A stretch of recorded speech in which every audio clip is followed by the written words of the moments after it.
两个身材高大的年轻汉子动作迅速敏捷地往森林最深处奔跑，一看就是练家子，且功夫很高。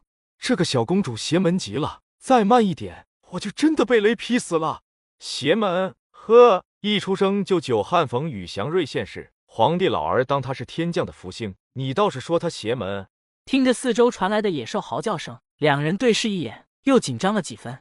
王爷虽绑架了这福星公主，却还是落得个逼宫失败的结局。逃走前命我等杀了这福星，可这一落，每次要对他下手，不是树倒了，就是来了野兽横生枝节，我一举刀天雷都落了下来。看来老天爷果真是要留他，留住了他就留不住我等了。任务失败，只有死路一条。闻至此，另一人再次举起手。不必，这悬崖深不见底，我就不信老天这样还能留住他。说完，汉子举起手，迅速地将手中的女娃抛入悬崖，迅速没入黑暗之中。怎么一直在掉？这个梦好生奇怪。小女孩揉揉眼睛，什么也看不清，自己扑腾着手脚，落着落着掉进一个蓬松的枯草树枝里。不久后，树林里走进来两个人。孩子他爹，快过来！周老大快步走到自家媳妇这边，果然看见十几朵鲜嫩的蘑菇。这里肯定更多，咱多摘点，回去孩子们就能吃一顿饱的。他扒拉着一那堆隆起的枯叶，幻想着能摘到更多菌菇。哎呦，天老爷，这死人了！咋了？谁家孩子饿死了扔在这？咦，好像还有气，娃他动了。谁打我？哎呦，好漂亮的小女娃，小娃娃，你叫啥？我不记得了。脑子空空如也，呼噜声响起，肚子也空空如也。莫不是这孩子被扔了？眼下又是荒年，孩子爹娘不想养了吧？谁家口粮都紧张，老天爷作孽哦！我想吃菇菇汤、菇菇菜，这里还有菇菇。他屁股一转，指了指不远处的枯草堆，好多菇菇，都送给婶婶吧。哇，这么多菌菇！我要喝菇菇汤，吃菇菇菜，婶婶给做。软嫩的一团，就这么贴着他，赵桂花的心都萌化了。孩子他爹，你看怎么样？先领回家吃点，再带去村长家吧。谁家的娃娃？周家夫妻看不出来，他却一眼看出来，这小女娃一身脏衣服，布料都是上等。姐的，就在那山谷里，我们捡到的时候，她还昏着，身上也没有什么别的东西能证明身份。问爹娘是谁都不记得了，自己叫啥也不知道。不知道是走丢了还是被扔了。这孩子太小，没人管是活不长的。村长你看。村长，这孩子我看着稀罕，很适合我和老三的眼缘，要不把这孩子领我家去？他和周老三早就看出来，这孩子身上的衣服布料很好，如此圆润胖乎的孩子，不是那金贵的大户人家是养不出来的，指不定就是哪个官老爷的孩子呢。他们领回去养几天，过几天等孩子的家人找来，还能不给报酬？都别吵了，一个个像什么样子？都是乡里乡亲的，有什么事不能好好商量，还想动手是怎么回事？村长，那你说该怎么办？这孩子是不是该去我家？凭什么先去你家？该去我家才对。都给我闭嘴！既然大家都争着抢着要养这孩子，那就一家一家的轮流养着，直到他家人找来为止。先去我家。周老三怕错失了先机，万一孩子家人很快找过来，孩子不在他家，就亏大了。都别争了，先让孩子住我家，过几天再换到你们家。到时候若还要抢，那就抽签决定。叶沟村的村民都是逃难过来落户的，村长周全元也是村长，逃难途中起到了关键作用，在村民中很有威信。来到叶沟村后，他凭借自己的能力再次当上了村长，村民们还是愿意听他的话的。既然他都这么说了，也没人敢当场驳他面子。孩子他爹，刚才你咋不吭声呢？我稀罕那孩子，咱们家也可以养他。咱们家养5个小子都够呛，那娃看着那般圆胖白嫩，别给咱养瘦喽。老三两口子那样的人，亲侄子都敢祸害，把孩子领回去就能好生对待了，落在他们手里就不比咱家惨。那村长的话你没听见吗？指不定过几天孩子爹娘就找来了，哪轮得到咱们肖想？怎么就不能想了？我就想要那样一个软乎乎白嫩嫩的闺女，怎么了？这孩子长得真好，我看着竟是比镇上员外爷的闺女都漂亮，这小模样真是精致。若不是他自己生了2个女儿，还真想收养了这孩子。想想也是心酸，前几年闹旱灾，他们全村人出来逃难，当时秋秋只有6岁，春春5岁，东升才1岁大点。逃难途中吃尽了苦头，不过万幸都活了下来。当家的外面都在传，当年旱灾差点把老百姓全饿死，后来突然降雨是因为小公主出生。哪就这么玄乎？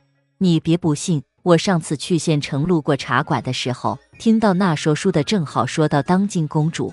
当时皇后阵痛，皇宫顶上的天空就开始聚集着乌云，雷声轰隆隆响个不停。待到公主出世，甘霖就降下来了，接着雨势在京城上空扩散，这雨就散布到大晋朝各地来了。听说皇宫上空还有祥云出现，那祥云一会儿化作凤凰，一会儿化作龙，那可是祥瑞之兆啊。听说今上还奉公主为福星，这事也不是凭空捏造。说起来，自从公主出生后，大晋朝这几年都风调雨顺，百姓安居乐业，只是最近怎么突然又开始闹灾？你说莫不是公主出了什么事，比如生病什么的？这福星得病了，可不就影响国运？星星，星星是谁？孩子，你真不记得自己叫什么了吗？不记得了，没有爹娘，是不是石头里蹦出来的呢？村长伯伯，我记不起来就不能住在你们家吗？没有的事，你想住多久都可以，没人会赶你走。不过你不记得名字，我们该叫你们什么好呢？当家的，你看他长得圆润，脸圆圆，眼睛也又大又圆。哎呦，这小手还有5个圆圆的小窝窝，不如干脆叫圆圆吧。村长神情一致，但很快又觉得这孩子的确挺圆的，叫圆圆似乎也不错。我不要叫圆圆，他长得白，不如叫白白。不对，他长得比花还好看，不如叫花花。还是你想叫香香？哪能取这些个？别乱出主意。咋不能？我秋天出生的就叫秋秋，二丫春天出生就叫春春，三儿冬天出生就叫冬生。我是从山上捡回来的，难道叫山生？上星星住在村长家。刚才听你说星星，不如就叫你星星如何？是福星的星。好的呢。晚上星星吃的小肚子圆滚滚，秀气的打了个饱嗝后，就被赵秀抱着去洗澡睡觉了。夜里，寂静的村庄突然乌云压顶，一道4柱子般粗的闪电迅速劈了下来，直接把村长家的房顶给烧了。当家的，这是怎么了？雷劈到咱家来了，赶紧披上衣服，把孩子们抱出来，救人要紧。当家的，你等等我。赵秀想抢救一些衣物，特别是柜子里的10两银子，但理智占了上风，钱财都是身外之物，孩子们的命更重要。爹，咱家房子烧起来了。别管房子，先出来再说。天老爷这是不给活路啊！好生生的怎就房子遭了雷劈？不行，不能就这么看着，我得做些什么。没看见火势越来越大，进去还有命出来吗？那怎么办？什么都没了，咱一大家子咋活啊？星星看着天空，想着若是能马上下场大雨，就能把火给熄灭了吧。刚这么想，天上就落下了豆大的雨珠，不到1盏茶的功夫就把屋顶的火给浇灭了。下雨了，火没了，房子还在。房子是还在，但屋顶烧坏了。幸好这场雨下的虽大，但半个时辰后就停了。村长家的墙头顽强地坚挺着没有倒塌，村长就带着其他人去了周发福家避雨。翌日，村长家门口围了不少看热闹的人。这天荒了大半年，昨晚上突然就下雨了，原本是好事，可怎地就落雷把村长家房子给劈了，太邪门了。会不会是招惹了不干净的东西？村民七嘴八舌的议论开了，最后有人意有所指，意思就是可能昨天山上捡回来的小女娃倒霉，不吉利，把雷招来了。星星默默地听了半晌，似懂非懂，大家在说他是个倒霉蛋，把雷招来害村长伯伯的房顶被劈，可他想不通落雷关他什么事，他又不是雷公雷母。下雨是好事，看看天上乌云不散，估摸着还要落雨，有了水就能耕种，大家该高兴才是。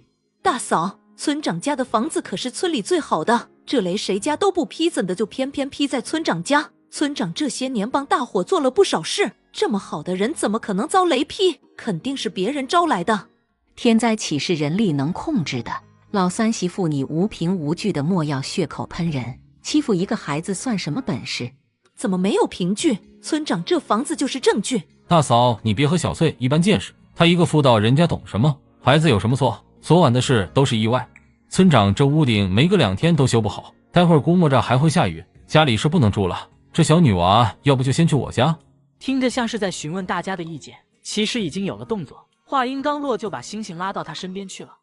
谢谢婶婶，婶婶是好人，婶婶还帮星星说好话，星星记住了。真是个好孩子。我叫星星，村长伯伯说是福星的星。村长已经同意小丫头去我家住了，我先带她回去吃点东西。气得他又瞪了周老大一眼。这榆木疙瘩怎地就不知道学老三？很快大家都离开了，只剩村长一家子。赵秀一进屋就被什么绊了一下，差点摔个狗吃翔。这玩意看着怎的像金子？媳妇真的是金子，咱这是走运了。村里人都穷得叮当响，不可能是村里人掉的。难不成这金子是被雷一起劈下来的？甭管怎么来的，这是不可声张，省得惹人眼红。他爹，你把这灾星抱回来做甚？你莫乱说话，别让孩子听了去。你还迷信个什么劲？哪来那么多灾星？就算是灾星，也就住几天的事。等他爹娘找来，给了赏钱，就会把人领走的。想到赏钱，张翠就闭嘴了。得，先养着。臭丫头，我要做午饭，你来灶房帮忙生火。我还不会生火。不会就学啊，谁生下来就会的？你吃我家的，住我家的，让你帮忙生个火就唧唧歪歪。星星愿意学的，婶婶你教我就好了，不要打星星。而且我叫星星，不是臭丫头。夜里，张翠元想把星星打发到柴房去睡。周老三担心孩子的家人找来，见他养得不好，给的赏钱少，就让星星和自家闺女一起睡。星星被周老三家的闺女挤到床沿，总担心会掉下床去，一直睡得不安稳。这时听到隔壁传来的嘎吱嘎吱响声，就更睡不着了。突然，砰一声，隔壁好像什么塌了。哎呀，我的腰啊！痛痛痛！老子的脚被床板夹住了！你个臭娘们，人家睡得好好的，非说要来。现在好了，床塌了。大半夜的整啥整？咋就能把床给整塌了？哪次不是这样整？回回都不出事，谁知道今天撞了什么邪？我知道怎么回事了，就是这个小灾星害的。以前从来不出事，今天把他领回来成就他了，就是他晦气。我是福星，不是灾星。你就是倒霉蛋，害我爹娘的床都塌了，都怪你。难怪你爹娘会把你扔在山上，你肯定是没人要的孩子。不是我，我什么也没做，你胡说。还敢顶嘴？信不信我打你一嘴巴子？老三我就说了，这孩子不吉利，容易招祸，你非不信。现在出事了，你该信了吧？老三也不肯承认是他们夫妻俩太造作，把床给糟蹋了，传出去太丢脸，就顺着张翠的话说，是我草率了，这臭丫头果真是个不祥的。商量了几句就达成共识，一致决定把星星赶出去。要把他领回来的是他们，眼下要赶走他的也是他们。这户人家不待也罢，不用你们赶，我自己走。或许是晚上的周太息，又或者是心里总惦着小女娃。赵桂花辗转到半夜都未入睡，还频繁起夜。星星，你怎么一个人在这儿捧着萤火虫做什么？星星没人要了，星星没有房子住，大半夜看不见路，只能抓几只萤火虫来照明。婶婶你怎么也在这呀？赵桂花心口一滞，杀千刀的周老三和张翠白天抢着把孩子领回家，大半夜的又丧良心把这么小的孩子赶出来，竟不干人事。这里是村委，婶婶家就在这。星星啊，婶婶带你回家，婶婶的房子给你住。孩子他爹你醒醒。干啥呢？你去和孩子们挤一挤。星星被老三和张翠赶出来了，我把他领回来了，今晚他跟我睡。老三两口子发什么疯？怎能大半夜赶孩子走？你那个弟弟没把孩子吃了就算好的，赶出来都算他还尚有良知。4年前逃荒途中，一度到了一子而食的地步。当时周老三和周老四就打起了周老大家5胞胎的主意，想让周老大让出一个儿子和别人交换孩子10只。周老大和赵桂花当时死也不肯把自家孩子换出去，周老三和周老四就要来抢，差一点就被他们抢去了。婶婶真的要收留星星吗？星星在村长家住，村长家的房子坏掉了，星星在周老三家住，周老三家的床塌了，他们骂星星是灾星。星星好担心桂花婶婶家也出事，村长家房子着火是天灾，老三家床塌了，那是他夫妻俩做错了事，都和星星没有关系。婶婶不信这个，星星就安心在婶婶家住下，不会有意外的。赵桂花和周老大结婚第2年就一举生下5胞胎儿子，后来肚子再未有动静，她一直想要个闺女来着，就像星星这样白白胖胖又漂亮的多好。翌日，星星刚睁眼就发现面前有张放大的脸。哇，宝，老五，叫你别凑那么近，吓着妹妹了吧？我稀罕还来不及，哪舍得吓着她。房里一共有5个小哥哥，而且他们长得格外相似。刚才乍一醒来，还以为是看重影了呢。你们长得好像啊，因为我们是5胞胎啊，同年同月同日生的哦。你们是桂花婶婶的孩子吗？赵桂花是我们的娘，我们今年9岁。你多大了呀？我4岁。可我们村里6岁的孩子都没你胖乎，你比他们高，而且也胖多了。那我5岁。我娘说了，以后你就是我们的妹妹。我叫周5福，你最小，就叫周6福吧。我有名字，我叫星星，大名叫星星，小名可以叫6福啊。你高兴就好，但是你叫我6福，我是不会应的。吃完早食，周老大和赵桂花领着星星去找村长，先告诉了村长周老三的恶行，然后让他做个证，星星被他们家收养了。我就说前2天的事是意外，和星星没关系。昨晚上他住我们家不就没出事吗？星星来他们村后住了2家人，2家都出了事，虽说不是什么大灾，但也够倒霉的。所以这会儿没人再为了赏钱要抢着领养星星，现在只有周老大家愿意收留他。星星，你愿意住在周大伯家吗？我愿意。周大伯和桂花婶婶还有他们家的5个哥哥都很好。呵，昨晚上灾祸被我们家顶了，大哥大嫂最好想清楚了，没准今晚上就轮到你们家出事呢。呸，少往星星身上泼脏水，你家床咋塌的你2口子自己心中有数，凭什么让星星背黑锅？你家会出事，那是你和老三恶事做多了，和我们星星没半点关系。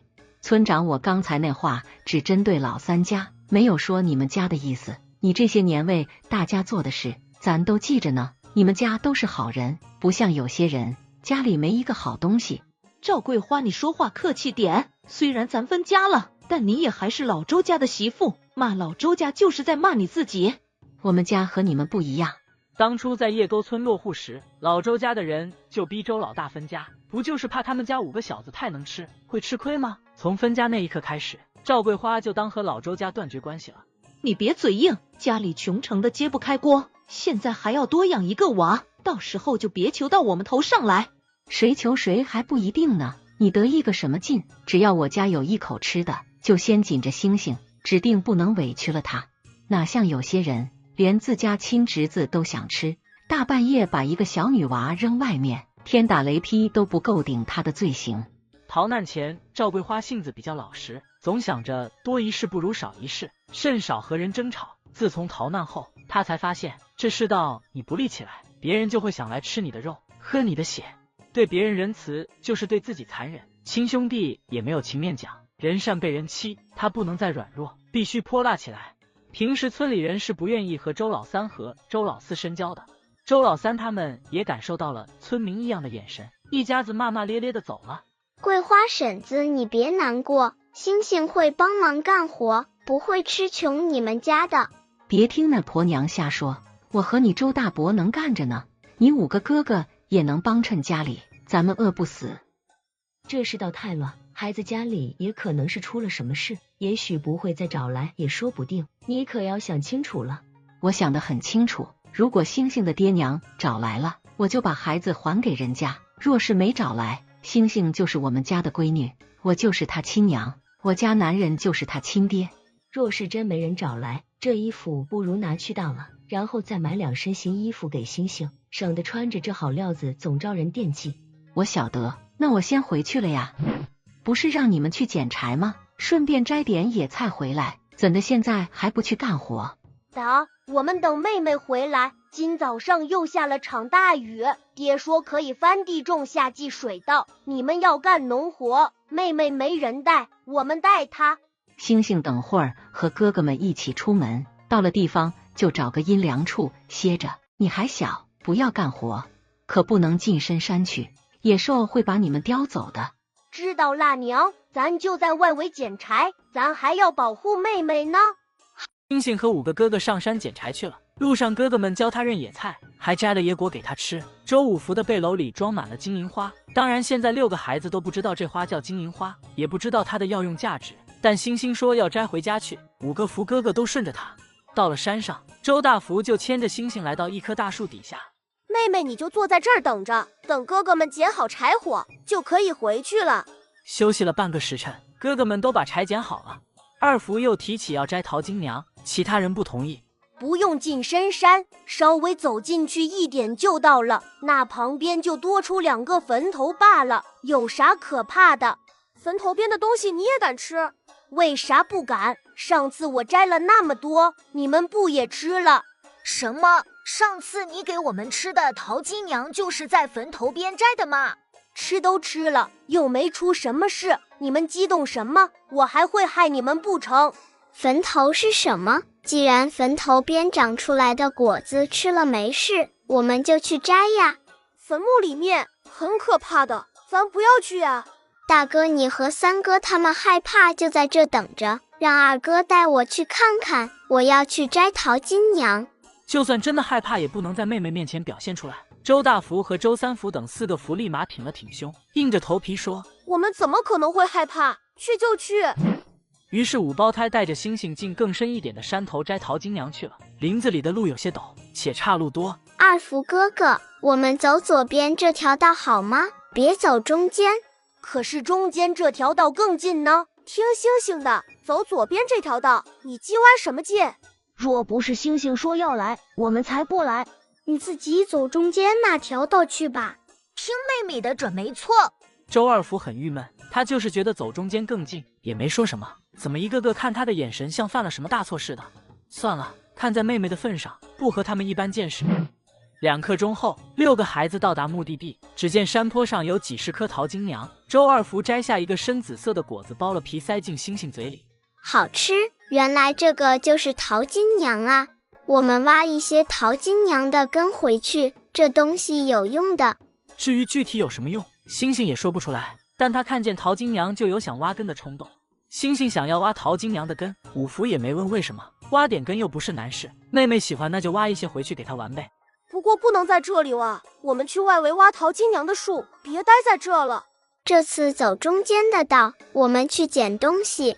能有什么东西捡？顶多有竹叶青摊着尾巴拦路。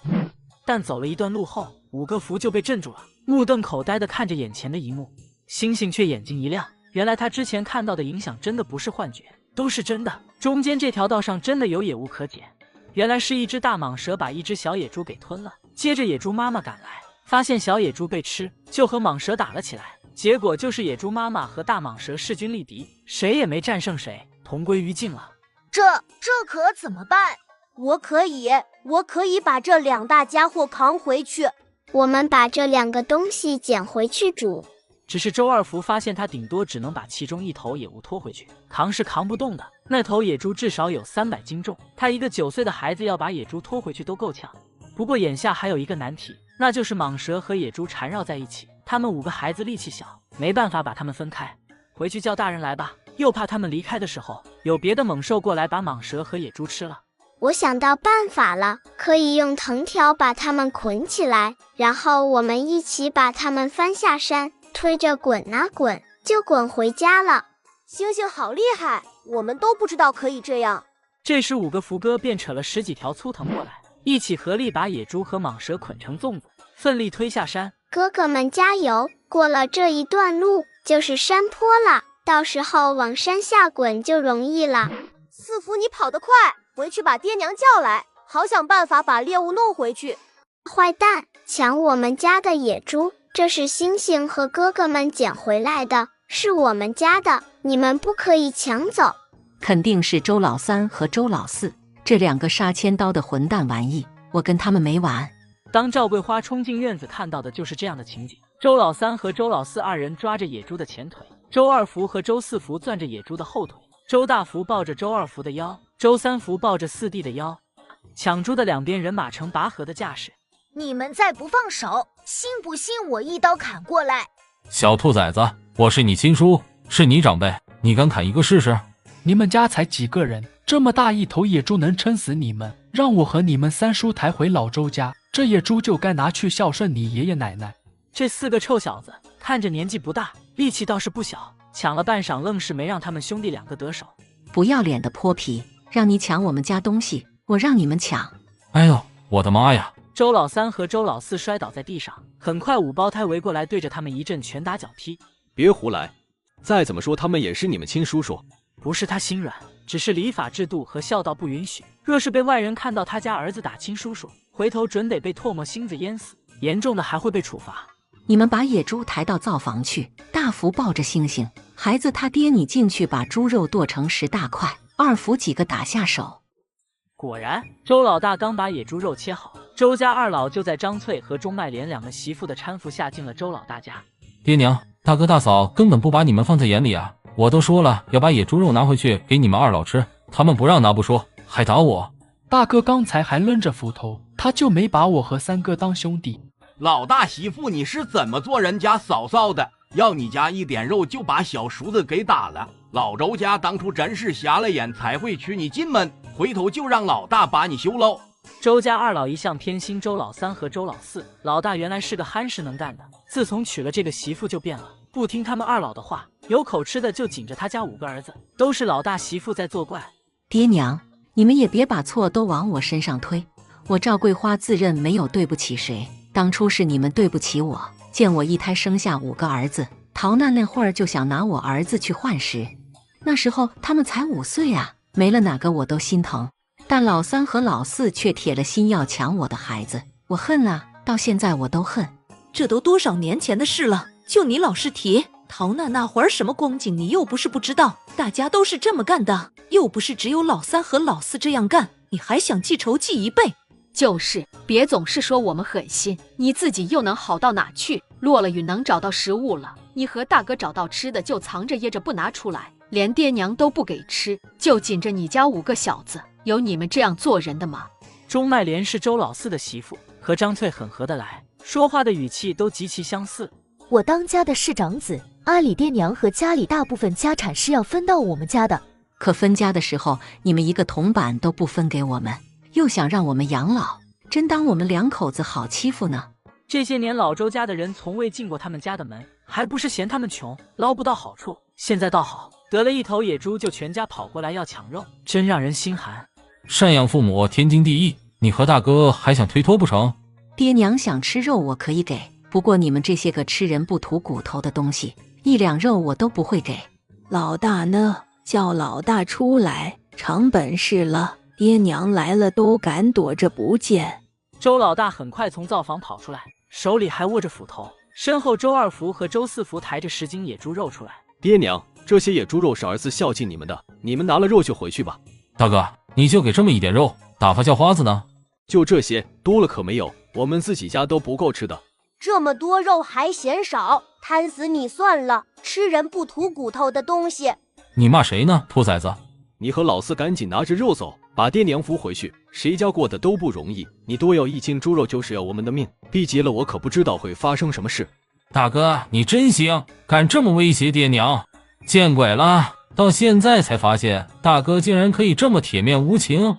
看着周老大一张脸阴沉的能滴出水来，周家二老略显心虚，当初到底是亏欠了大儿子，再不甘心也只能领着几个儿子媳妇离开。大坏蛋，抢猪肉的大坏蛋，太坏了！以后我要帮周大伯和桂花婶子挣银子，然后1个铜板也不分给老周家的人。婶子你别难过，咱们还有好多猪肉呢。赵桂花低头对上星星那双圆乎乎的大眼睛，不好的情绪顿时散了大半。婶子就是一时没缓过神来，哪能为那些人难过，不值得。孩子他爹，你把6斤肉给村长家送去。他们家多得一头野猪的事已经告诉村长了，所以要给村长送点肉，还有村里几家说得上话的也要送点过去。没办法，总要做点人情。天太热，肉也放不了太久。若是世道没那么乱，还可以悄悄拿到镇上或府城去卖。这年头想挣几个银钱着实不易。折腾了大半天，眼看着天就黑了，赵桂花赶紧做晚饭。她把猪心和猪肚切了一起炖，配上野菜和1把米，就放陶罐里炖上了。把猪板油切下来，放锅里熬猪油。党，你咋就煮这点肉啊？不是娘舍不得给你们吃，咱太久没吃肉，一下吃太多容易吃坏肚子，得悠着点。不是还炖了蛇肉吗？可这么热的天，肉也不经放啊，趁肉还新鲜，多吃点不行吗？就你爱操心，娘有办法把肉放好，指定不能臭掉。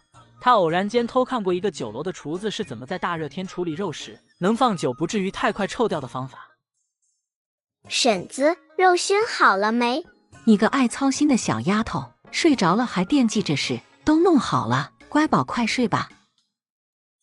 吃完早是5个福准备进山把昨天落山上的柴弄回来。孩子他爹，你跟他们一起去，顺便多弄点柴回来。星星今天就不去了。我要在家晒花。5福哥哥今天记得要挖一些淘金娘的根回来哦，晒干了有用。星星和赵桂花一起来到小溪边洗衣服，眼睛就开始飘向别处，随后他便盯着一处草丛直勾勾地看。婶子，我刚才看见有鱼跑到草丛里面了，你能不能把木盆拿过去装，侧着放，然后拿棍子搅打草丛，鱼就跑进木盆里了。真的有鱼？赵桂花有些怀疑，这小溪旱了3个月，就是有鱼也早旱死了，怎么可能一下雨就活了？不过看着星星期盼的眼神，他很快答应了，就捞一下也不费什么时间，能讨小闺女欢心，他还是很乐意的。哎妈，这些泥鳅能有黄鳝大，拢共也有20几斤，他们一家能吃好几天呢。星星真是我的福星，我们赶紧回家，然后晒鱼干去，这样肉就能放久一点。婶子，泥鳅晒干了就能吃吗？晒干了还不能。说到这，赵桂花突然顿住，生的晒干了不能吃，但煮熟了再晒不就能直接吃了吗？先拿去蒸熟了再晒，可惜没有盐了。等下次结伴去镇上或去府城买东西的时候，再买点盐回来吧。娘，你做啥好吃的？咋这么香？5个福哥哥，快过来吃炸泥鳅，好香，太好吃了。其实就拿了半碗猪油来炸，炸到后面都没什么油了。不过这么奢侈的用油炸也是头一回，5个福兄弟吃得嗷嗷叫。周老大看着炸好的一大盆泥鳅，就小心翼翼地问：媳妇，这炸好的泥鳅能给爹娘送1碗过去不？你若是想让老周家的人把咱家的猪油都抢走，把炸泥鳅和熏肉都拿走，你就去送。那还是算了，我就问问，留着自家吃吧。算你识相。杵着生蘑菇呢，快过来帮忙把这些猪肉切成片。切这么小块干啥？切片晒肉干，更不容易坏，不然这么一大块一大块的全挂在这儿，哪天别人来抢，一抢一个准。小块的容易藏，回头放在陶罐里，藏在地窖，咱慢慢吃。娘，你好聪明，怎么能想到这法子？靠，我也想不到这法子。是星星说鱼晒干了，还问我晒干后是不是能直接吃，我这脑子突然就开窍了。婶子好厉害，不是星星想到的，是婶子自己想到的。周家人哪管他怎么想的，都是一个劲的夸星星厉害，都是他的功劳。好吧，大家都这么夸他了，明天他就带哥哥们去小溪里抓泥鳅，小溪旁的草泽里还有黄鳝，也抓一点回来。猪肉片也是蒸熟了晒的，5个小子时不时过来摸一块扔嘴里吃，气得赵桂花拿着竹条追着他们打。只有星星不会偷吃，因为他都是光明正大的吃，赵桂花就像没看见似的，星星吃多少他都不会说一句。这种区别对待让5胞胎嚎着不公平，他们失宠了。臭小子，星星是娘的宝贝疙瘩，哪是你们能比的？都给我老实点，去帮妹妹把淘金娘的根铺开来晒。趁着中午没事做，赵桂花就让周老大和5个儿子一起把空着的屋子弄出来，给星星整个房间出来。总不能让星星也睡这种嘎吱响的床，得做张像样的才行。没事的，不用做特别好的床，星星和大家睡一样的床就行。虽然睡硬床板，被硌得不太舒服，不过婶子他们都能睡，星星也可以。要不干脆做土炕吧，那玩意我会做，省得请人。行，不过可咱还要翻地播种，怕是没工夫造炕。我中午和晚上会来造，可能要个10天才能造好，这期间就让星星和你睡，我打地铺。周老大一家光想着要给星星造炕，倒是完全忘记星星的家人可能会找来的事。决定了要造炕，就要开始准备泥土和沙子，因为没有银钱买砖，只好自己做土砖。这土砖不用烧，直接用粘性的土用水搅拌好，做成砖的形状，晒干后便可用。质量肯定比砖头砌的差点，但只要垒结实了，也很耐用。婶子，星星也要帮忙捞沙子。哎呦，我的小乖乖，捞沙子得用锄头，簸箕不好用，能用你也捞不动，你就坐在一边看着，有我们呢。我什么时候才能长大？再过几天，还是要几年？星星长多大也是婶子的宝贝疙瘩，有你5个哥哥在，哪用得着你干活？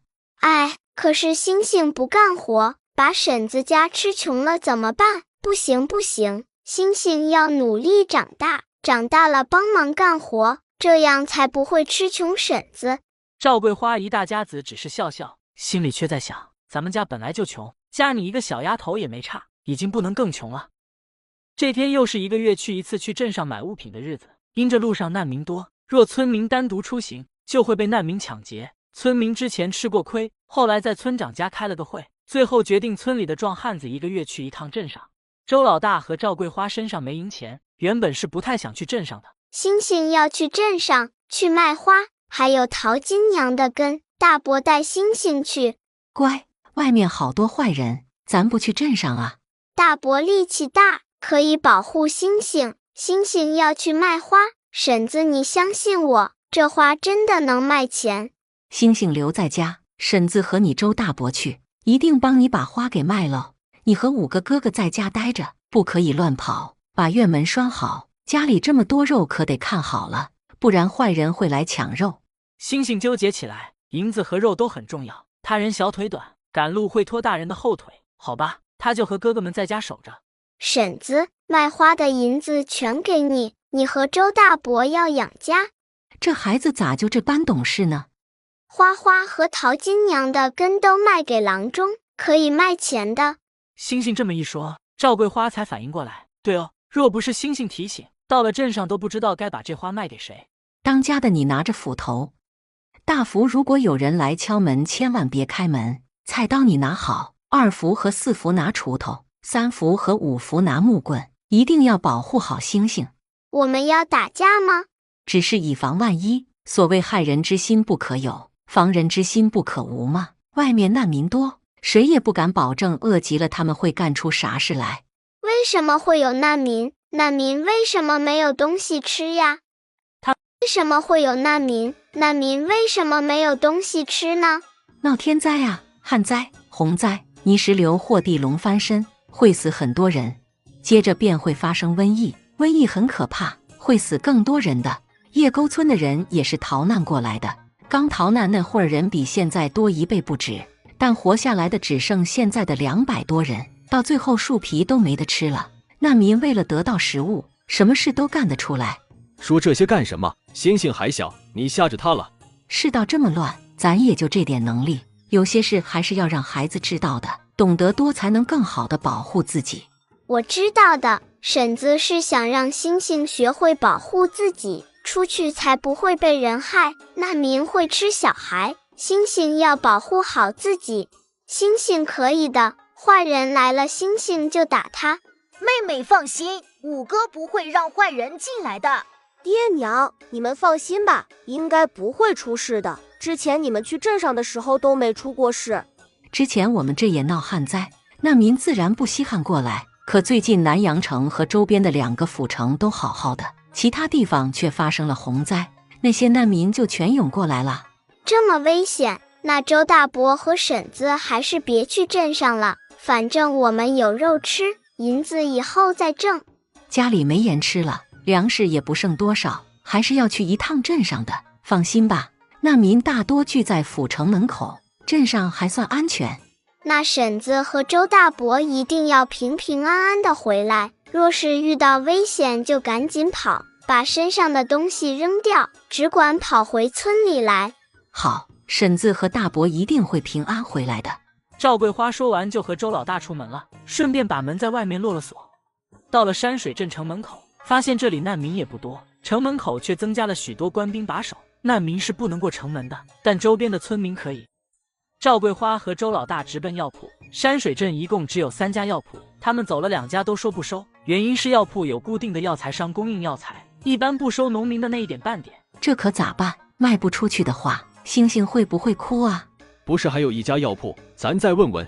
前面2家都不愿意收，这最后1家药铺是镇上规模最大的，只怕更不愿收，但眼下也没别的办法，只能试试看。大夫，我想问你个事。看病去那排队等着。我们不是来看病的，我们带了些药材来，你看看这值多少钱？我们不收，赶紧拿走。大夫，你说我吃太多油炸食物，喉咙得了炎症，又得吃药吗？药太苦了，这一天天的吃个不停，简直受罪。这习惯我是改不了的，就爱那油炸的，吃起来香，别的我不爱吃。大夫，你能不能想个法子，让我既能吃香喷喷的油炸食物，又不用喝苦药？银子不是问题，你只管给我想办法出个主意。倒也不一定非要熬药喝，平时也可泡些花茶，像金银花配蜂蜜泡着喝，就能有效的缓解喉咙发炎。菊花清肝明目。卖金银花喽，刚晒好的金银花，上好的金银花。把金银花拿过来给我家少爷看看，都是质量上好的，晒得也很干。这药材送来的及时，也是运气好。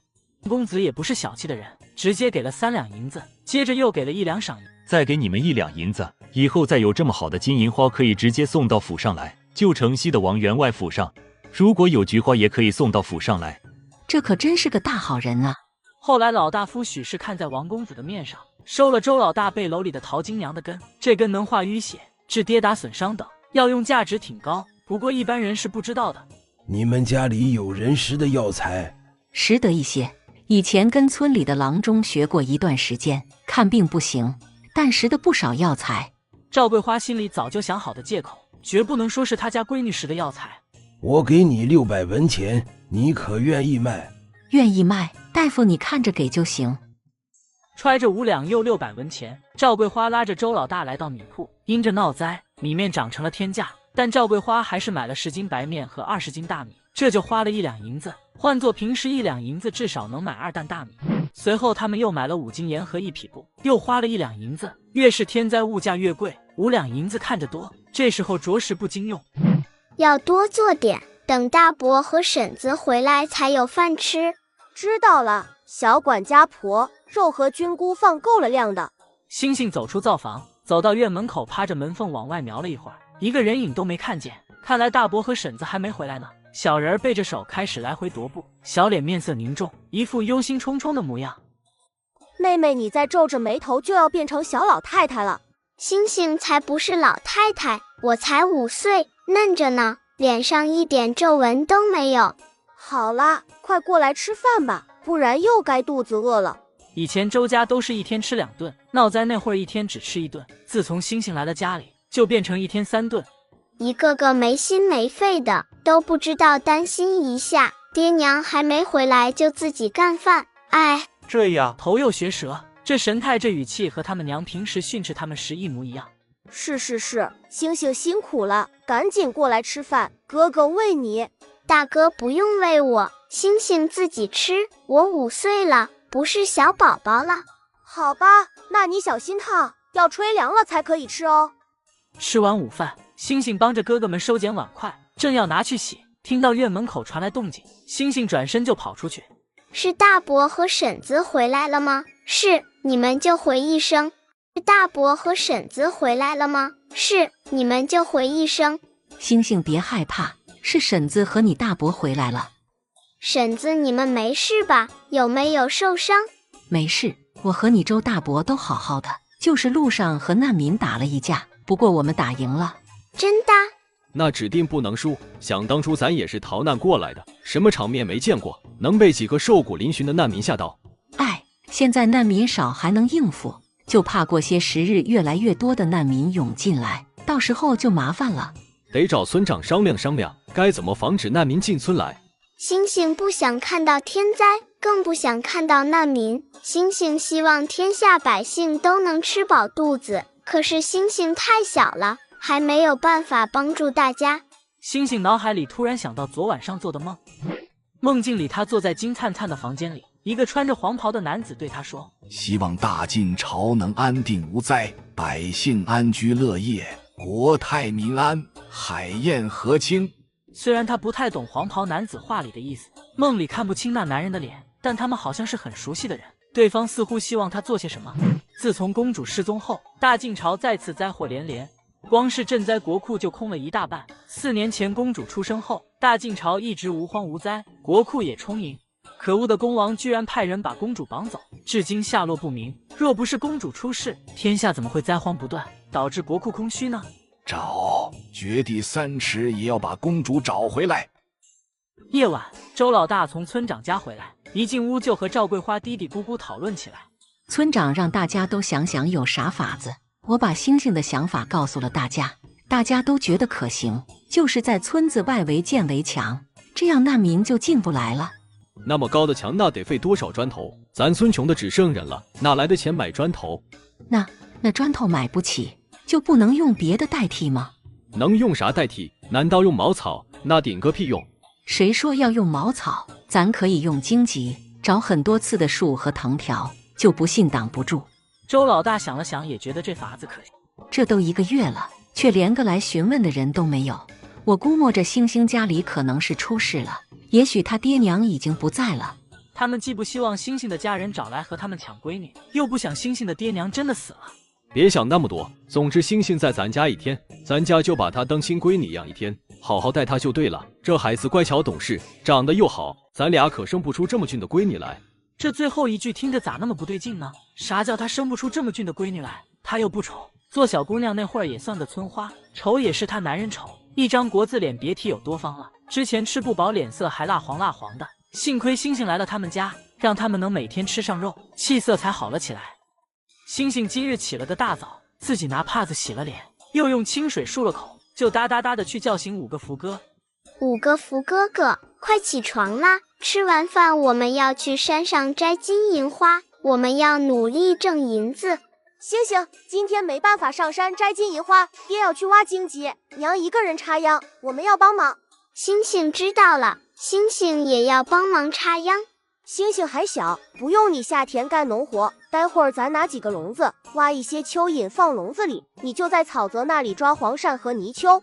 周大福是有小心机的，因为他发现他们家所有人加起来抓的泥鳅都没有星星一个人抓的多，只要星星守着的笼子，泥鳅和黄鳝都特别多，不服不行。大哥，我说你们每天抓那么多泥鳅，吃得完吗？又没办法拿出去卖，怎么也不送一些给爹娘吃？吃得完，我家儿子多，半大小子正是长身体的时候，再多也不够吃的。他才不会告诉3弟和4弟，他们家吃不完的泥鳅和黄鳝都拿来晒鱼干了，晒好就装在陶罐里，然后藏在地窖。4弟，你说咱家4兄弟谁最老实？大哥和二哥啊。二哥那是真老实，咱让他干嘛他就干嘛。大哥那是表里不一，面上看着憨厚，其实最猴劲的就是他，否则逃难的时候那般艰难，他家的5个儿子能1个都不少。有道理，看着像是大嫂在作怪，大哥怕老婆。仔细想想，这2夫妻做啥都配合得很好，一致对外，把他们那个小家维护得滴水不漏。我怎么看着那小丫头到了大哥家后，大哥一家子脸色都红润了不少，5个小侄子身体也壮实了许多。三哥，你没看错，事实就是如此，只要有眼睛的人都看得出来，大哥一家子身上都长肉了。咱这几天悄悄跟着大哥，看看他到底都在干啥。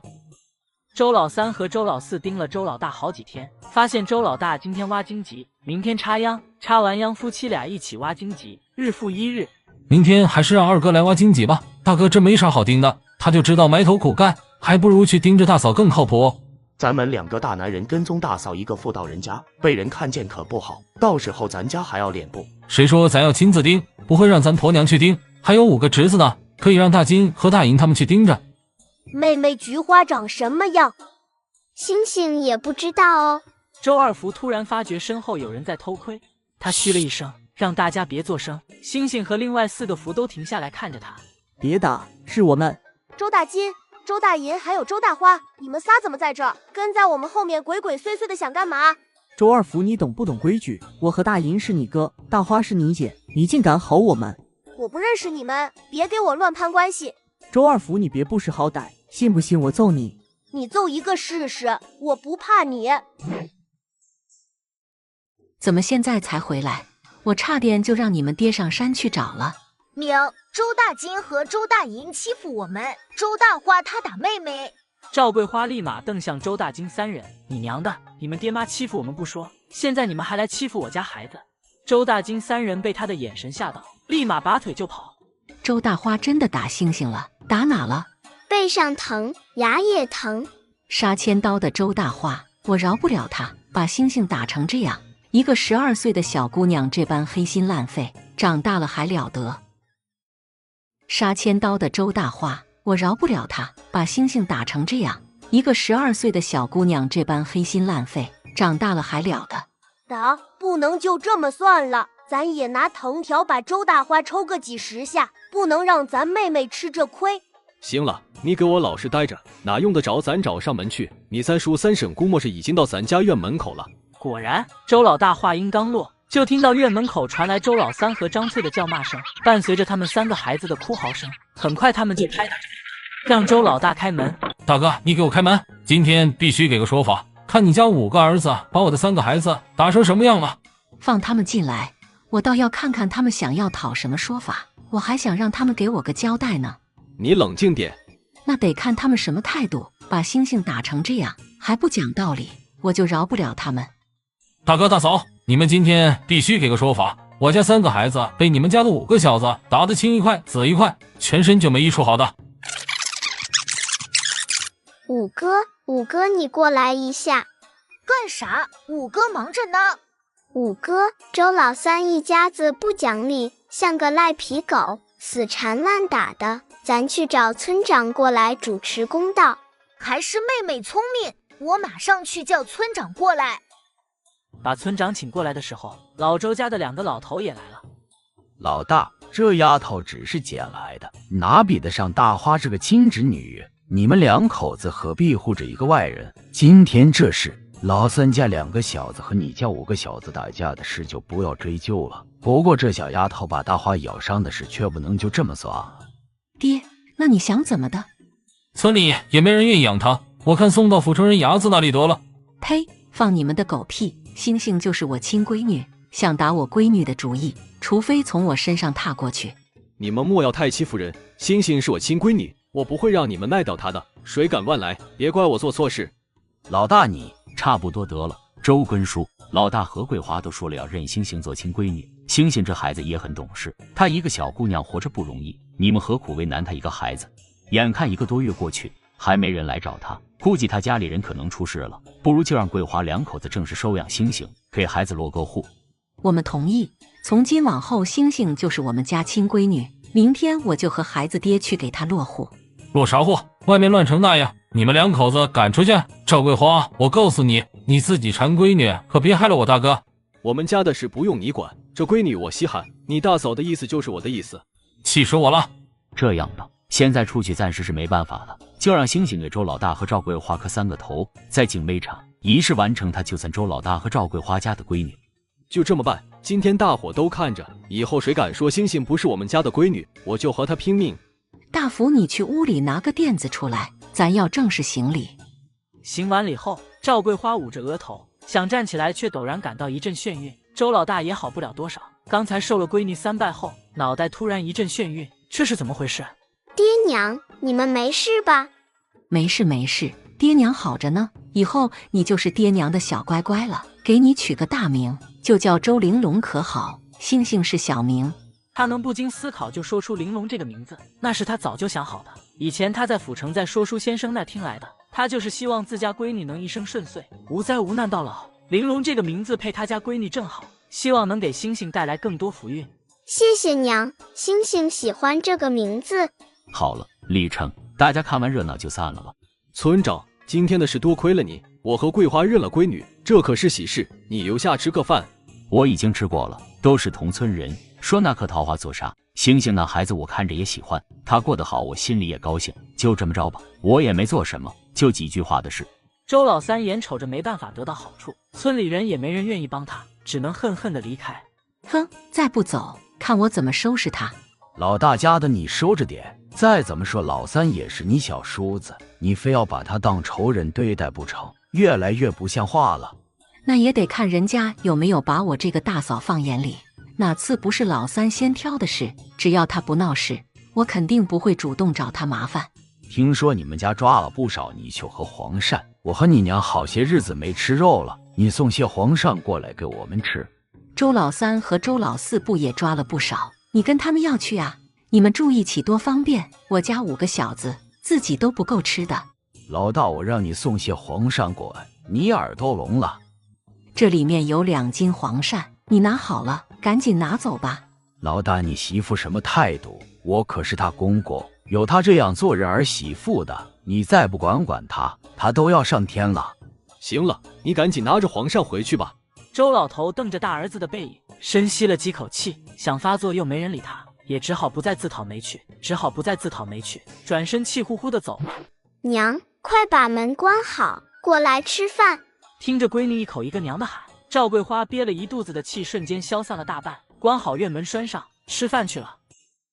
这地方都在闹洪灾，房子田地都被淹没，死了不少人，百姓只能往没受灾的地方逃。像他们这边几个府城门外已经堵了许多难民。村长让我们这段时候都要注意戒备，现在最紧要的是守着村口，不要让难民闯进来。反正地里的活也干完了，只等着收稻谷，其他活我都能干，家里你就别操心了，我能应付。爹，你别担心，家里还有我和5个哥哥，你只管守着村口就行，养家糊口的事就交给我们。星星，你什么时候进来的？刚才我看爹娘脸色不对，匆匆进了屋，我就一起跟着进来了。闺女，你进来咋都没吭一声？星星不是故意要偷听的，我就站在旁边很认真的听你们说话，我以为爹娘都看见我了。好，娘知道了，星星不是故意的，是爹和娘只顾着说话没注意到你，爹娘没有怪你的意思。爹娘，刚才我和5哥出去玩，碰到周大花了，他一脚踩进小溪里，把脚给崴了。他又想找你麻烦？没有，他在溪边洗衣服，不知怎地突然就掉水里了，回去的时候一瘸一拐的，身上衣服也湿了。活该，看他以后还敢不敢欺负你。娘，我明天要和你一起上山摘金银花，摘野菜和菌菇，再不去以后就摘不到了。星星因为受伤已经快10天没上山了，每天被拘在家，只有早上和傍晚可以在家人的陪同下去村里逛逛，憋坏了。好，明天娘带你去。门外传来动静，是5胞胎回来了。这几天能摘到的金银花越来越少了，今天咱5个人才摘了不到半筐，菌菇也少，野果也少，咱只好多捡些柴回来。不如明天去溪边抓泥鳅算了。泥鳅和黄鳝太多人抓也会被抓光，还是多捡点柴，囤着冬天用。也不一定，星星一起去可能就不是这种结果。4哥，注意点，娘不是说了，这种话少说，尤其不能让外人听了去。我不是故意的，这家里又没外人，若是有外人，我肯定不会乱说。这种话以后在家里也别说，说多了就会习惯，习惯后就容易脱口而出。我就不会乱说。星星以后也不说。对，咱有肉就关着门吃，有银子也闷声赚，省得让外人知道了眼红，到时候指不定会对咱做啥。外面很多坏人，知道了就会来抢。星星听娘的话，谁也不告诉。翌日吃完早食，赵桂花带着星星和5胞胎儿子一起上山。去那边，那边有小黄花，我们去摘。那边没有路，还是不去了。娘，去吗？我知道路，那边除了有小黄花，还有大萝卜，我们去挖大萝卜。咱就听星星的，去摘小黄花和挖萝卜。你给我闭嘴，就你话多。娘，你就信我一次，不会有事的，真的没事。好，那咱就去，不过咱还是得注意安全。大福你们几个每人手里都拿一根木棍，以防万一。没想到山顶上如此平坦，真的有好多小黄花。这些小黄花也和金银花一样有药用价值吗？星星也不知道哦，但是可以卖钱。妹妹，你不是说这里有大萝卜吗？快告诉2哥大萝卜在哪里，我去拔一根来吃，渴死我了。就是这个，只有1颗，2哥你别吃，这个大萝卜可以卖钱。咋啥都要卖钱？你看看这萝卜能吃不？我滴个乖乖，这哪是什么大萝卜，这可是野山参啊，老值钱了。这大萝卜老值钱了。咱赶紧回家去，这花咱不摘了。娘，不行的，我们要把小黄花全摘完，不然就白跑一趟了。对，咱接着摘花，那枫树底下还有不少菌菇也要摘回去，旁边的野菜也全摘了。娘，这真是野山参啊，能值5两子不？嘘，这事就咱娘几个知道，千万不能告诉别人。连爹也不能说吗？我会跟你们爹说，总之你们几个把这事忘了，回村后一个字不准提，知道不？星星谁也不告诉。星星乖巧了，能找到野山参都是星星的功劳。等以后卖了银子，娘给你做新衣裳，买银镯子，还要给你筹嫁妆。嫁妆是什么东西？就是许多值钱的首饰，给你长大了戴。娘，那我们呢？你给我们买啥？你们赶紧的摘花，到时候这些花能卖多少银子，我再看要给你们买啥。看来咱也得找找有没有大萝卜可挖，不然娘是不会给咱做新衣裳的了。大萝卜是没有了，只有一株，就是星星找到的这株。突然天空划过一道粗大的闪电，天有不测风云，老天说变脸就变脸。快点，若是突然又下雨就麻烦了，赶不回去就得在山上过夜。娘，这里有猪。哎呀，这么大一头野猪，咱可咋弄回去？这也算大，上次那头300多斤，咱5个都弄回去了，就这头小意思啦。你们兄弟俩悠着点，若是太沉了就放下些些，像上次那样滚着走，可别压坏了身子骨。滚啊滚就滚回家去了，抬着很重的。娘放心吧，2弟和4弟抬累了，我们会帮忙抬。咋还猎到野猪了？怎么烧焦了？轰隆隆，打雷了，劈了一只猪，然后就被我们捡到了。今天这天气怪怪的，山上打雷下雨，村里却一滴雨未下，你们没淋着雨吗？下雨那会儿我们还在山顶，山顶也一滴雨没下。我们摘了好多东西回来，把能摘的摘完了，还在山顶等雨停，不然也不能这么晚回来。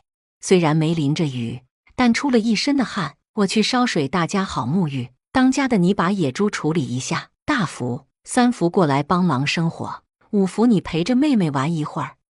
今天不止捡到了野猪，摘了几筐子花，取了蜂蜜，还有一个大家伙没跟你说。啥？还挖了一株野山参呢。嘘，这东西太值钱，咱得藏着，不能让人知道，等以后能出去了再拿到府城去卖。自从捡到野猪后，赵桂花和孩子们2天都没出门了，就在家里做好吃的。第1天炸泥鳅和黄鳝，第2天做猪杂炖菜，这不又馋肉包子了。娘，再包些饺子呗，我想吃饺子了。行，都包。现在入了秋，天气凉了些，咱多包一些，吃个2、3天。星星看看桌上的包子、饺子，再看看他的小肚肚，有些苦恼。星星的肚子又长胖了，哎，真愁人。东升和春春见了我，又要笑话我了。你告诉5哥，还有谁敢笑话你？5哥帮你揍他。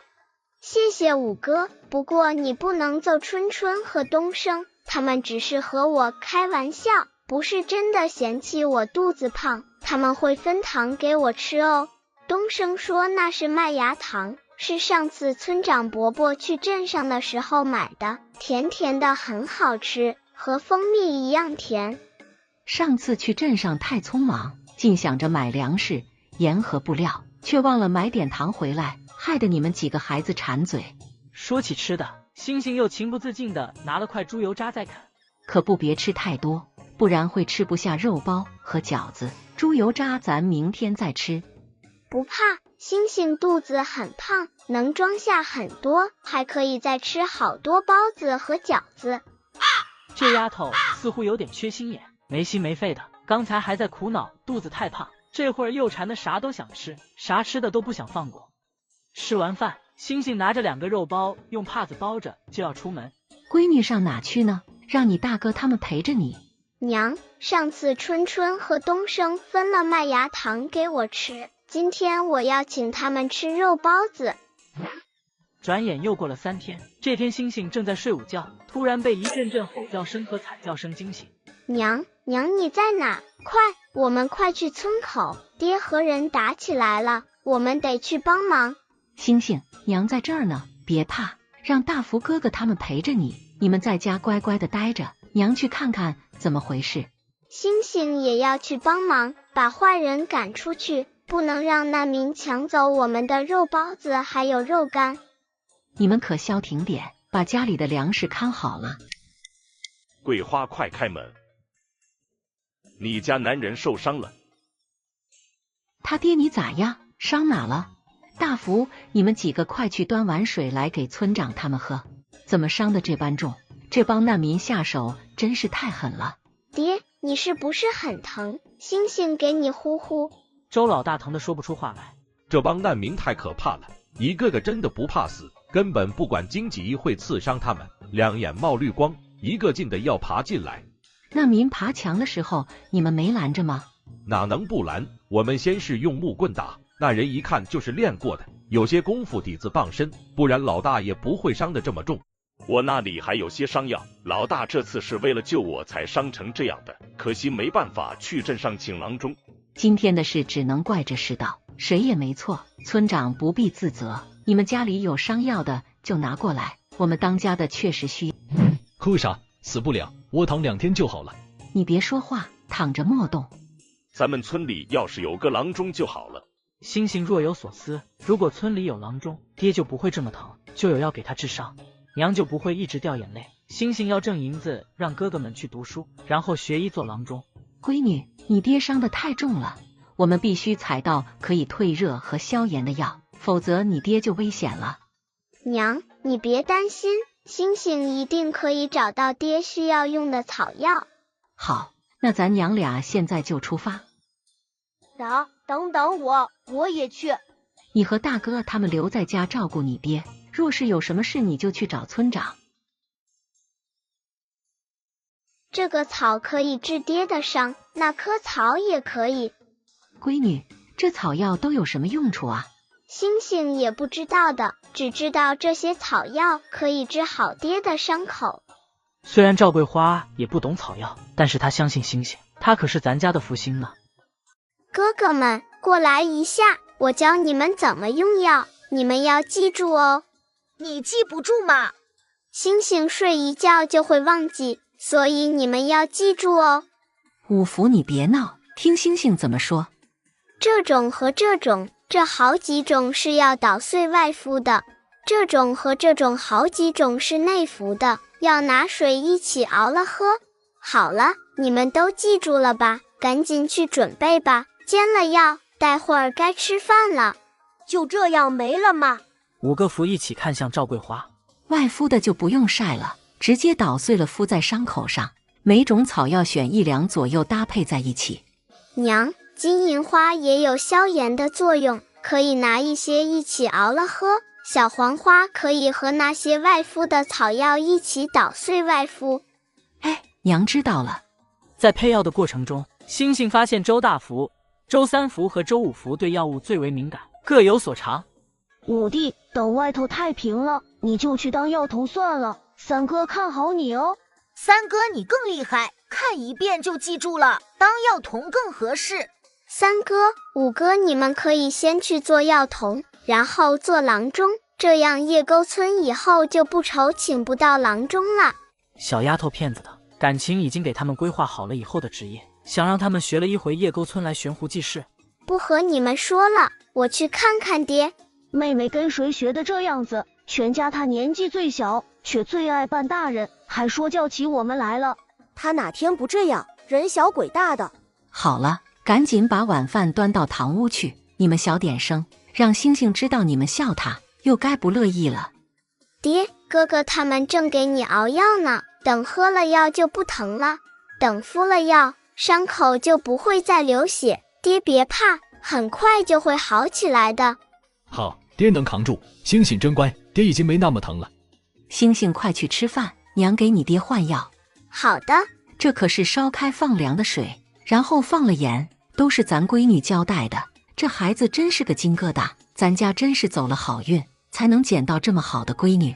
若不是有她在，你伤成这样，我都不知道咋办才好。让你担心了，幸好有咱闺女，我这条命算是闺女给捡回来的。可不是吗？你说那孩子咋就这般有灵性？有他在，啥事都能逢凶化吉。这事千万不能让周老三和周老四知道，否则准得出幺蛾子。哎，这老天还算长眼，最近都风调雨顺的，咱也不用担心下半年没到谷收，总算把这灾荒给熬过去了。可惜别的府城听说情况不太好，难民越来越多，真愁人。以后你们说话可得注意点，那些个骂人的脏话可不能再说，让星星听了去可不得了。娘，就算我们不说，村里其他人会说。星星出去玩的时候听见了，回来就学舌，那能怎么办？又不能拘着他不让他出门。娘，星星不会说脏话，骂人的话留着以后和人吵架的时候说。你这么大点，要和谁吵架哦？好多人，周大花和周大金，还有周大银，还有周老三和周老四，他们来咱家找麻烦的时候，星星帮娘骂他们。别提那些糟心玩意儿，要东西的时候一大家子跑上门来。昨天你爹受了伤，老周家的人也是知道的，到现在都没人过来问一句，我算是看透了。星星也看透了。你可真是娘的开心果，是咱家的小福星。晚上，星星把周二福叫到他屋里，兄妹俩嘀嘀咕咕说了很久的话，眼看着亥时快到了，赵桂花把周二福揪出来，该睡觉了，你怎么还赖在妹妹房里不走？你不睡，妹妹也要睡啊。不是我不睡，是妹妹想明天去山上掏鸟蛋，但是她不会爬树，就找我帮忙。你不知道，她点子可多了，一会让我这样，一会让我那样，我都不知道她想干嘛。妹妹做事总有她的道理，只要不是嘎人放火，你尽管听她的就是。你可真敢想，妹妹才多大点，我才多大，你就想让我们去嘎人放火？我就打个比方，你还蹬鼻子上脸了，臭小子想挨揍是不是？别打，我立马去睡觉。别打，我们五兄弟带星星上山掏鸟蛋去，到时候煮给爹补身子。小心点，别走太远，照顾好星星。娘，你别担心，我们很快就回来了，你就等着吃蛋蛋吧。不一会儿，星星和五胞胎哥哥来到离乱葬岗不远的地方。三哥、五哥，你们看，那里有大鸟哦，有好多只哦，羽毛长长的，好漂亮，还有好多鸟蛋。就这样，星星给哥哥们出谋划策抓大鸟的，成功抓获3只大鸟和好多鸟蛋。二哥，你背篓里装了什么？妹妹快看，松果，我看松鼠吃了都没事，你尝一下。二哥，你这个毛病得改改，可别哪天真出事了。星星，这个先别吃，万一有毒怎么办？二哥吃过了，没嘎，说明是可以吃的。你真的吃过了？没吃过，我敢拿给妹妹吃。居然不信我。今天他们可谓是满载而归。回到家时，赵桂花正好做好了午饭，还挺准时。我原以为要再等等呢。哇，有炸泥鳅，还有青菜炒肉片和炖肉汤，都是我爱吃的。天气越发转凉，再往后就可能捞不到泥鳅了。知道你喜欢吃，就炸了一些。娘，你最好了，最疼星星了。娘，我们摘了好多毛球和松果，你看看。又瞎摘了啥回来？又是二福折腾的吧？我已经吃过了，啥事没有，这些是可以吃的。这毛球里面的果子叫板栗，我看大户人家吃过，确实是能吃的。松果也是能吃的，不过穷人家都不知道这东西能吃，大户人家是有人吃的。赵桂花为啥知道呢？因为她的姐姐就是给大户人家做丫头的，偶尔会带一些赏赐回来给家人。想起这些，赵桂花不堪落泪，爹娘就相继病逝。后来逃难的时候，大姐跟着主人家先走了，也不知去了哪里。总之后来一直没见过。你怎么哭了？你别哭，我们没多吃，就尝了几个，这东西就是真的有毒，咱也中毒不深。娘，星星吃过了，这些东西可以吃的，不会中毒，你莫担心。娘就是想起了你们大姨，不知道她现在过得好不好。不是因为这板栗和松子，板栗和松子都能吃的，炒着吃可香了。不过你们摘了这么多，恐怕一时吃不完，不知道咋存放才好。而且这毛球不好剥，刺手，怕是要花不少功夫剥壳。我试过了，用石头砸很容易把毛球剥掉。先吃饭。转眼又过去1个月，进入秋季后，天气渐渐转凉，家里每人都有一件旧的薄棉衣，但星星却没有。他来的时候穿的是2件单衣，虽然布料好，但冬天不保暖。问了一圈，也只有村长家有多余的棉花。上次去镇上买了1斤，原本是留着给东升过年做新衣裳的。你要给星星做棉衣，就给你先用，东升可以穿旧棉衣。我用竹鼠和你换，回头我再给你一些果干。给1只就行了，还有2只你拿回去给孩子们吃。那不行，棉花这东西可不容易买到，贵别说，这光景有钱都没地方买，3只竹鼠换都是你亏了，你可别再和我推辞，要不我可生气了。那好，这3只竹鼠我就收下了，你若还需要什么就跟我说，只要我有的就给你。娘，你要做衣裳呀？娘给星星做棉衣，等天凉了星星才有棉衣穿。可惜现在没法去镇上，不然就能多买点棉花，再扯些小花布回来，给你多做几件棉衣棉裤。娘，上次我去村长家玩，看见秋秋和春春都在学针线活。赵秀婶子说，女孩不会针线活，以后找不到婆家，就算找到婆家了，也会被嫌弃。娘，女孩长大了为啥要找婆家呀？星星要是不学针线活，以后是不是也要被婆家嫌弃？谁敢嫌弃咱家星星？咱不稀罕，咱要找个全家人都宠着星星的婆家，咱家星星那是绝不能让人欺负的。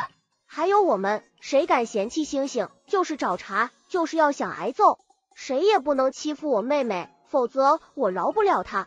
谁敢说我妹妹一句不好，我骂她全家。四哥有力气，谁欺负妹妹，四哥帮你揍他全家。还不如我们长大多挣点银子，一起养妹妹，找啥婆家？婆家哪有娘家好？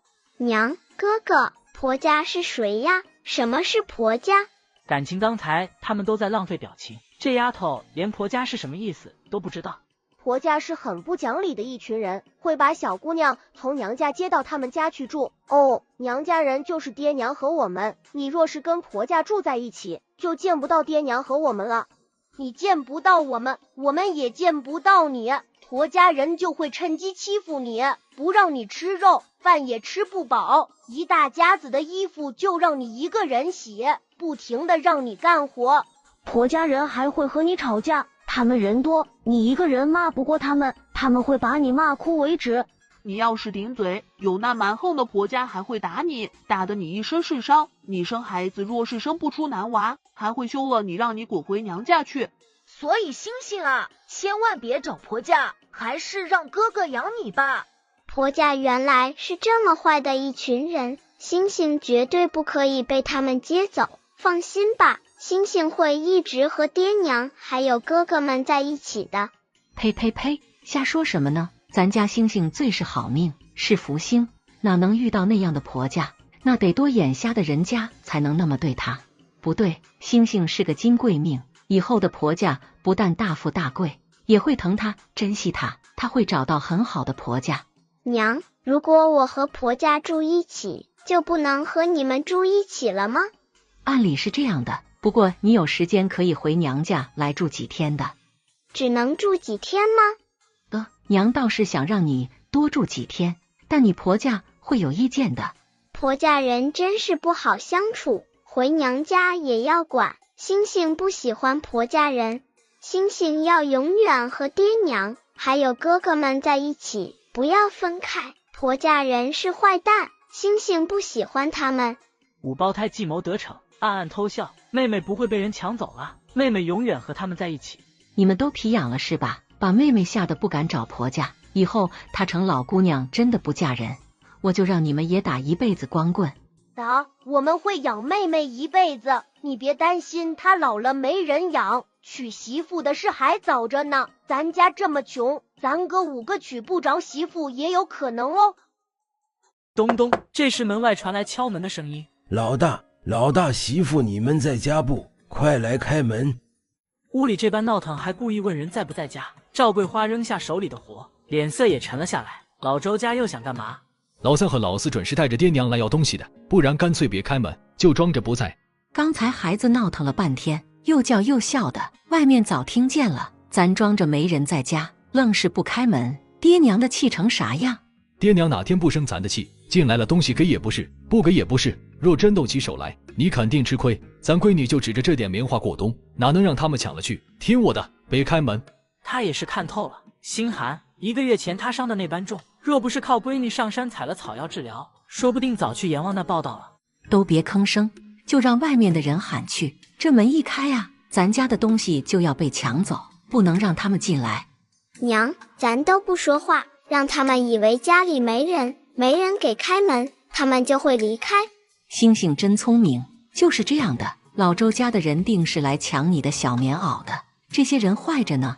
他们是不是想让星星挨冻，冻到生病他们就高兴了？大坏蛋，他们和婆家人一样坏，星星讨厌他们。星星，老周家的人就是娘的婆家人，你现在知道婆家人有多可怕了吧？婆家人果然都坏透了，没有一个好人。老大媳妇快来开门，刚才我都听到屋里有声音，别给我装死，爹娘过来也置之不理，你们可够孝顺的。大家快来看看啊，这就是我辛苦拉扯大的好儿子，还有那大儿媳就是个搅家精，看着老大躺床上没办法起来，他就不给我们二老开门，老天要是有眼，真该一道雷劈了他。他们也知道老大躺床上起不来，还有脸来要东西，雷要劈也是先劈他们。娘说的对，雷都是劈坏人的。老周家的人老是想抢我们的东西，总有一天会被雷劈。大哥大嫂快开门，爹快撑不住了，你们难道就这样眼睁睁看着他晕倒在你们家门口？刚才还吼得跟老虎似的精神，转眼就晕倒了，就真晕也是自找的，活该。肯定是装的，娘别信他。娘知道，总之今天不管外面发生啥事，咱都绝不开门。你的婆家人肯定在骗你，星星都知道他在说谎。周老三是最坏的坏蛋，娘千万别上当。星星说的对，周老三最坏，周老四第二坏，张翠和钟麦莲也不是好东西。老周家那些人的脸皮简直比城墙还要厚，愣是在外面吵嚷了大半个时辰也不离开，把赵桂花等人吵得耳朵都长茧了。爹娘，大哥今天做的实在过分，连门都不让进，咱找村长和族里的老人来评理，看大哥两口子今后还要不要做人。老三，要不还是算了，我突然想起来你大哥伤还没好呢，咱这么做是不是不太好？爹，好不好的咱不是已经找上门来了吗？你和娘生养了大哥，跟他要点东西咋就过分了？这不是天经地义的事吗？在这里不走。好，把村长和其他人都叫过来，今天我非得让老大知道谁才是他老子。老大太不像话了，至少开门让我们二老进去才是，把我们挡在门外是几个意思？真是个逆子，白生他出来，白养他那么多年了。呸，也就给了孩子一条命，说啥养那么多年，亏得他们有脸说孩子他爹从6岁就开始干活赚钱，还要养活3个弟弟，就没过一天好日子。娘，爹小时候这么惨吗？那还有假，我和你爹是同村，若不是一个村，我都要怀疑你爹不是他们二老亲生的。赵桂花小时候村里的孩子都不跟他玩，还打他，他一个人不敢上山，每次都是周老大帮他把那些孩子赶走，还带他一起摘野菜捡柴火。村长你来的正好，快过来看看，我这儿子真是白生了，老子娘过来家门都不给进，这样的不孝子，大家说是不是欠收拾？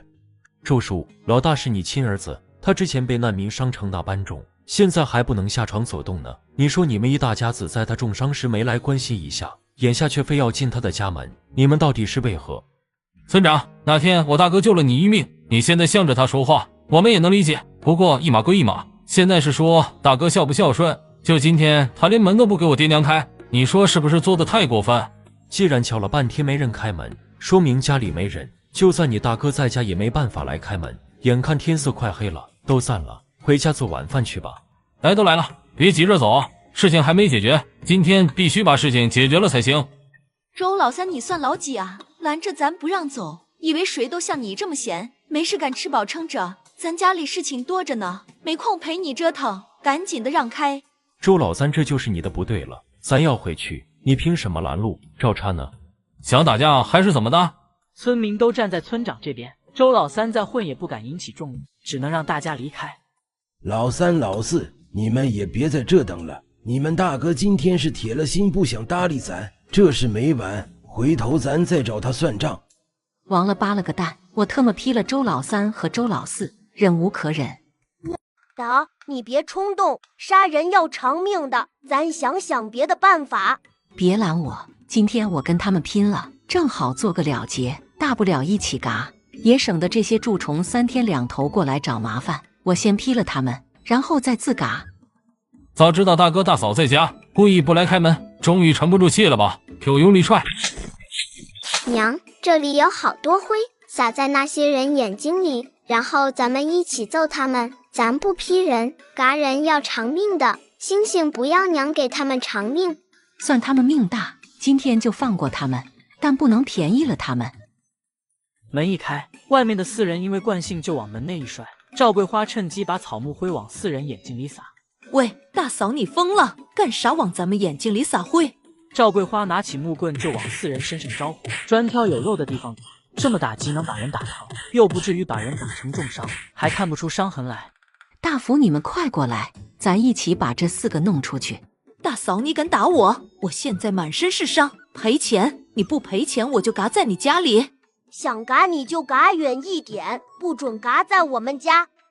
行了，今天的账回头再来算，现在先把3哥抬回去。娘，四叔他们走的时候说还要找咱算账，说娘打伤了他们，这可咋办？别怕，娘有分寸，他们找不到把柄，说我打了他们，谁看见了？没人看见，他们自己说的不算数。娘，你刚才有没有被伤到？周老四有没有踹着你？没事，娘好着呢，哪能让周老四那泼皮得逞？这一夜，星星睡得很不安稳，总是做梦，梦里有2个黑衣人在森林里跑，其中一个黑衣人怀里抱着小女娃。啊，着火了！星星，星星，你怎么了？出什么事了？别怕，娘在这儿呢。娘，出大事了！村口的荆棘墙被难民用干草点火烧起来了。啥？你说的是真的？是真的，星星没说谎，我看见了，好多火，大火外面有好多难民，他们想进来抢咱稻田里的粮食。大福、2福、3福、4福、5福，你们快起来！出事了，立马穿好衣服，拿着木桶、木盆和娘一起去村口。出啥事了？村口有难民来烧荆棘墙，咱得去救火。我们要提水去救火，星星交给你，你可得照顾周全了。这么大的事，我也去。你去啥去？伤都没好，就别给咱添乱了。把闺女看好，别让她出事了。娘，星星来保护爹。这根木棍星星拿着，万一真有难民闯家里来，你就和你爹一起把人打走。知道了，娘，你放心吧，我和爹会看顾好家里的。于是赵桂花带着5胞胎儿子，每人拎着一个木桶，风风火火地往村长家去了。你说啥？难民聚集在一起要来烧咱的荆棘？我还能拿这种事骗你不成？村长赶紧把大伙叫醒，再迟就来不及了。村长，这事是真的，我们都看见了，村口外面真的有好多难民。村长看他们不像说谎，这事关全村人的安危，大意不得，谨慎些总没错。于是赶紧进屋拿了铜锣出来，咚咚咚的敲响。大家伙快起来，难民来抢粮食了！大伙快拿着家里的桶和盆装水到村口集合。娘，你没事吧？你的脚怎么了？娘没事，就是崴到脚了。2福，你给我进来！臭小子真是长本事了，娘都管不了你了。2哥惹娘生气了。2哥，你怎么流这么多血？2哥没事，星星别哭，一点都不疼，流点血而已，嘎不了。2哥流那么多血，怎么可能不疼？你快坐下，赶紧把伤口包扎好，要上药。看你把妹妹吓的，把你能的，还不快坐下？娘，你坐着别动，我们帮2弟处理伤口。那行，你们小心点，别弄疼他。天杀的周老三和张翠，眼看着他和难民正在拼命，却指使张翠来偷袭，这一幕正好被周二福发现，一脚踹飞了难民，就冲过来打了张翠一棍。张翠当时就倒地不起。周老三见他媳妇被打，就不干了，拿着锄头抡过来。周二福闪避不及，胳膊被弄伤了。周老三的举动彻底惹怒了他。这个周老三行事如此不顾场合，迟早害嘎人。不是别人被他害嘎，就是他自个被自个做嘎，等着瞧吧。这种人不会有好下场的。张翠也是个坏到根子里的，这夫妻俩天生一对，黑心黑肺，五脏六腑都烂透了。幸好当时难民被打跑了，不然就真被他害嘎了。回头等我伤好了，就去揍扁了那两口子。打，你放心，我指定给你出气。你悠着点，谁让你说话了？闭嘴，好好歇着，出什么气？你多大点就整天想找人干架？我以前怎么不知道你这憨憨这么爱惹事？今天若不是你偷偷跑去打难民，也不至于发生那糟心事。打，你这话说的好像今天不出事，周老三和张翠就不会找机会整你似的。那两口子跟烂臭泥似的，准是记着昨个傍晚的仇，早寻思要打你一顿出气才甘心。就算这是事实，那也不能说明你跑去打难民是对的。你别老仗着自己力气大，就啥事都往前冲。我告诉你，命只有一条，没了就真没了。你不考虑自己，也想一下我和你爹，你若真出什么事，我和爹咋办？打，对不起，你别哭，今天是我不对，以后我肯定听你的话，再不敢随便和人打架了。若是有人欺负你，你还是可以还手的，只是记着尽量别和大人起冲突，你毕竟还小，怎能打得赢大人？反了你们！老大，你家二福把他三叔三婶打成重伤，现在老三两口子躺在床上丢了半条命，老三媳妇一脑袋的血，站都站不起来，还一直吐。他们俩要是有个三长两短，要你们偿命。爹，我去看看老三两口子的情况，我这还有些伤药，或许能用得上。你去看啥看？你又不是郎中，赶紧把家里的银子都拿出来，明天好把老三两口子送到镇上去看郎中。没钱，爹，我们家什么情况你是最清楚的。当初分家你可是一个铜板都没给咱，这几年我和老大的日子过得很艰难，哪有多余的钱存下来？都几年前的事了，干嘛总拿出来说？我是长辈，哪轮得到你一个外人指手画脚？好，我是外人，那你记住今天说的话。行了，爹你就少说两句，桂花你也别怄气，还是拿点药过去看看，再磨蹭下去，老三两口子又就都变没救了。赵桂花怕周老三和张翠真的翘辫子，到时候连累二府，就不和周老头再纠缠，自顾拿着药去了老周家。爹，你还是回去看着老三两口子吧，儿子这会还没好利索，没法招待你，先去床上躺着了。娘，你放心，周老三和张翠不会嘎的，你拿给他们的药都有用的。这样就好，星星这么一说，我心里更加有底了。娘，你快放我下来，星星很重，你脚崴着了，别抱我了，若是伤加重了咋办？这些药一天熬一包，吃完了再来拿。我和老大要开始割稻子，没空给你们熬药，自己熬吧。我们是被你家二福打伤的，你银子不想赔，现在还不乐意给咱熬药，想得美！必须把我伺候好了，我们两口子一天没好，你就得给我们熬一天药。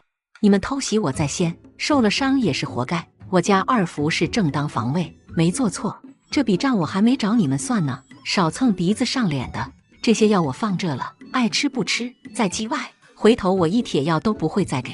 话说大嫂，你家里咋那么多伤药？我家的事你少管，你算个啥？大嫂，你不给咱煎药，那你得帮忙咱割稻子，你们家的就先放，反正我和我媳妇是被二福打伤的，你若是不帮忙，回头我就去村里嚷嚷，让村里人都知道你家二福小年纪像个山匪似的，把婶子的脑袋打破，把亲叔打得起不了床，外人知道了，二福的名声就毁了。周老三，你就是一根又臭又惹人嫌的搅屎棍，你非要这么干也没人拉着你。总之别指望我会帮老周家割稻子，二福的名声要是毁在你手里了，我就让他见你一次打一次，左右名声已经不好了，干脆把这坏名声坐实了。周老三心想着这娘们不按套路走，气死他了。妹妹，你要是累了，就坐一边歇着，这些交给二哥几个。二哥，星星还能坚持一会儿，等我真的累了再歇息。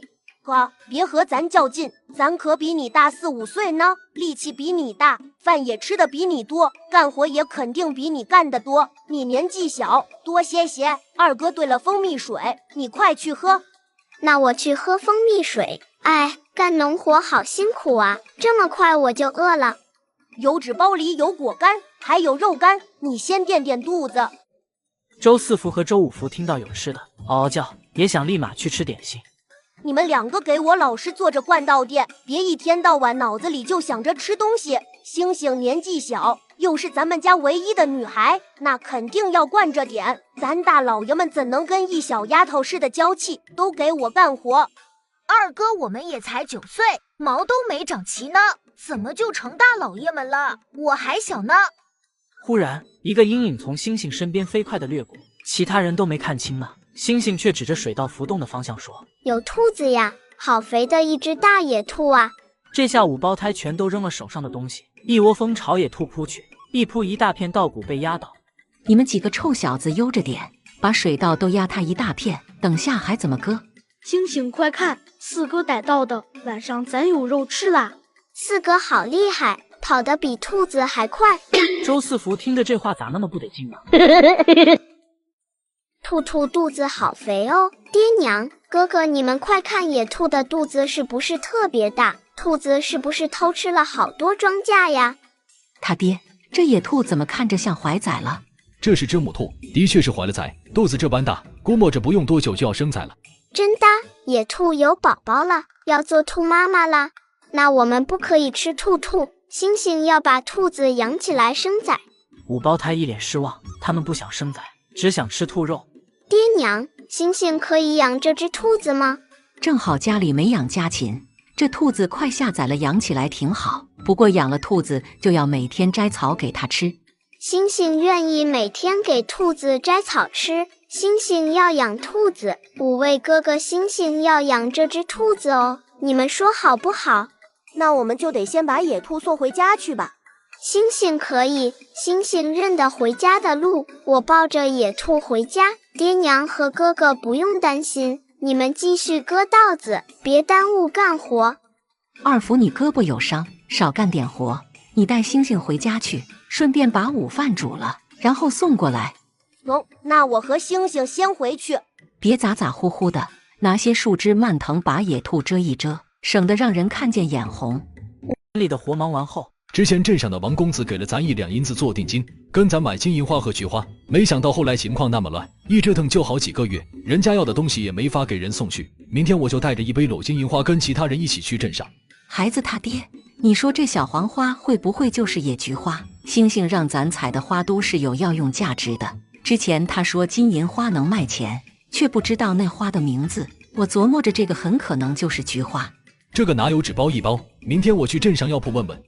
行，你先问清楚，回头若是外面真的太平了，咱就把这些药材都拿去卖。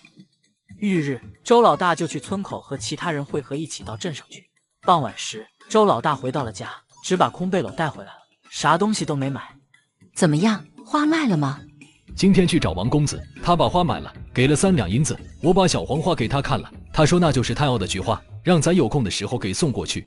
王公子很健谈，他跟我说之前他也出去躲难了，一直没敢在镇上，就怕难民来抢劫。他们家之前的东西都提前转移了，直到朝廷派兵来镇压，太平了才敢回来。外面真的太平了吗？太平了，难民也得到了安置，除了在城外大棚里暂时没安置的，其他难民都分配到各个村子落户了。不过路上和镇上还有不少难民在乞讨，估计是救济粮还没发下来。转眼又过了1个月，此时不仅南阳府太平了，其他几个府城也安定下来，可以说整个南方都太平了，也没再发生什么灾害。还有1个月就要过年了，家里的金银花和菊花都卖完了，龙拱卖了6两银子，加上之前剩下的，现在还有8两多，过年2两银子就足够了。娘，听说明天镇上赶集，星星没去过镇上，明天可以跟你和爹一起去吗？娘，哥哥他们也想去，可以一起去吗？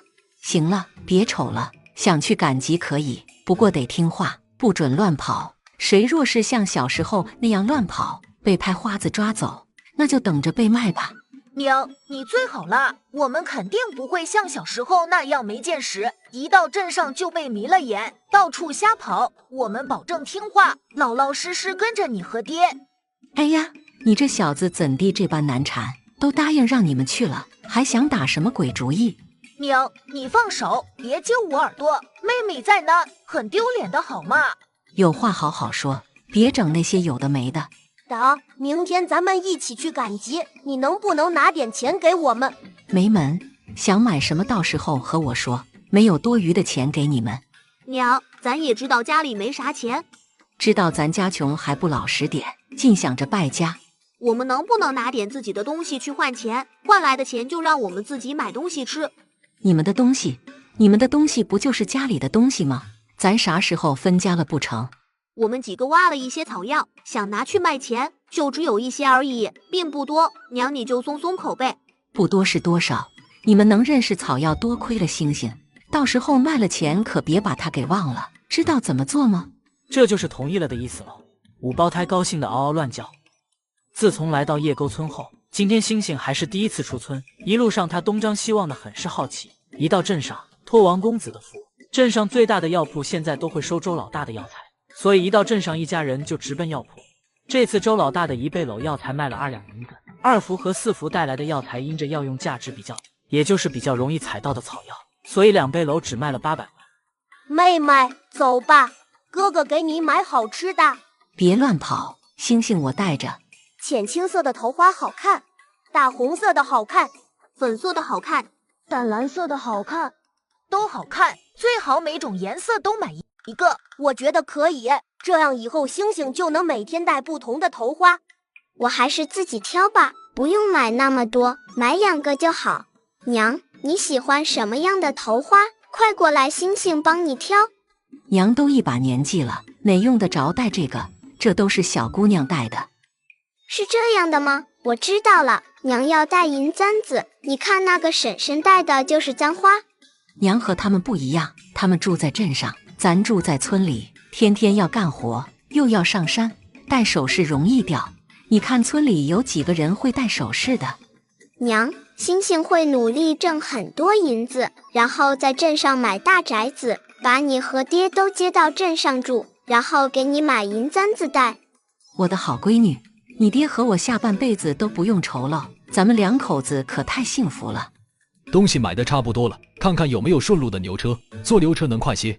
走，跟我去见官。特马的今天不把你送进牢里去，我就跟你姓。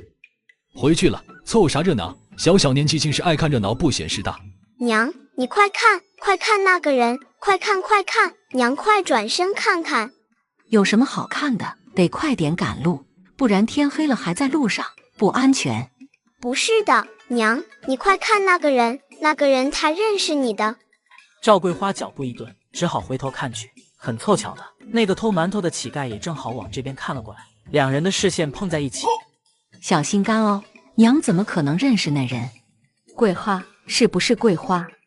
赵桂枝，大姐，是你吗？大姐，桂花真的是你，我是桂枝，是你大姐，是我啊。滚开，不就2个馒头吗？才几文钱的事，你还想要人家的命不成？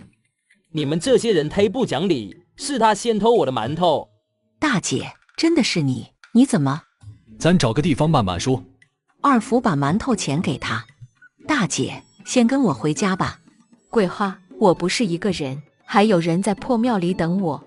大姐，那咱去把那人也一起接回去，咱们是亲姐妹，跟我有啥好客气的？一群人快步走到破庙的角落，这时大家才发现那里躺着2个人，与其说躺着，应该说是蜷缩着更贴切，不用看都能猜到对方病得很重。快吃，吃了就不饿了，没人跟你抢，慢慢吃。我也吃饱了。桂花，你们身上有银子不？顺平他病得很重，我想带他去看郎中。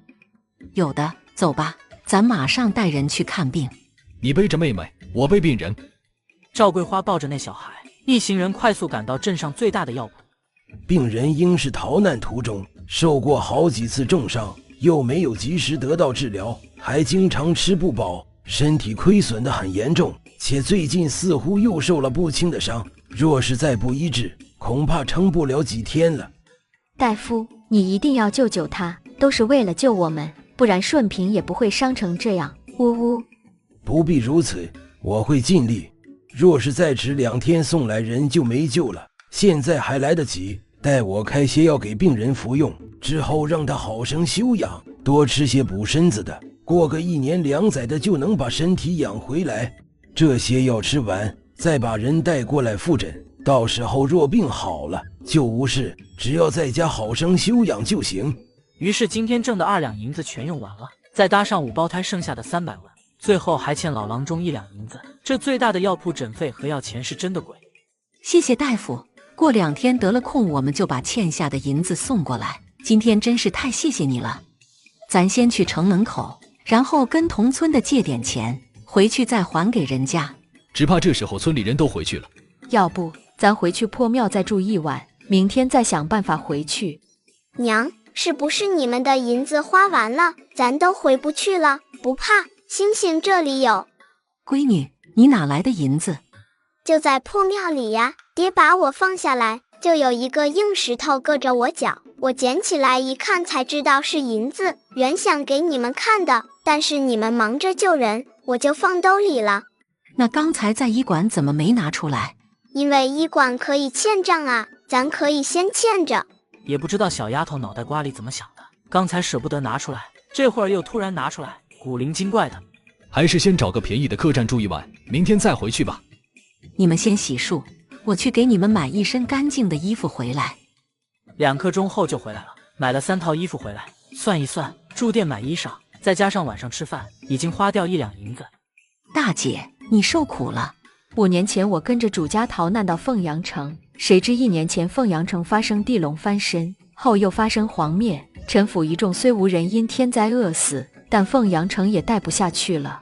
陈顺平以前是大爷身边的小厮，他爹是陈府的管事，他娘是陈府的厨娘，可惜都被匪徒杀了。那天他也是运气好，被人砍了1刀就失血过多晕过去了，掉在灌木丛里才捡回1条命。在陈府时，陈顺平和赵桂芝已有了婚约，就等着到日子嫁人了，一直跟着他们的小女孩。她是陈府大爷最小的女儿，当时只有3岁，小女娃倒是没受伤，就是被吓得丢了神。你们怎么到的南方？路上太乱，运气不好，碰到那些恶人想抢小孩吃，我和顺平拼死护着3小姐，慌不择路，最后也不知怎的就逃到了南阳府来了。顺平原本就受了刀伤，得不到治疗，还要带着我们一路逃命，他一路强撑着，直到来了这里，安全了，他就彻底撑不住倒下了。没事了，现在安全了，总算熬过来了。明天就跟我回家，咱们好好过以后的日子。回头带小姑娘去看看大夫，应该能治好的。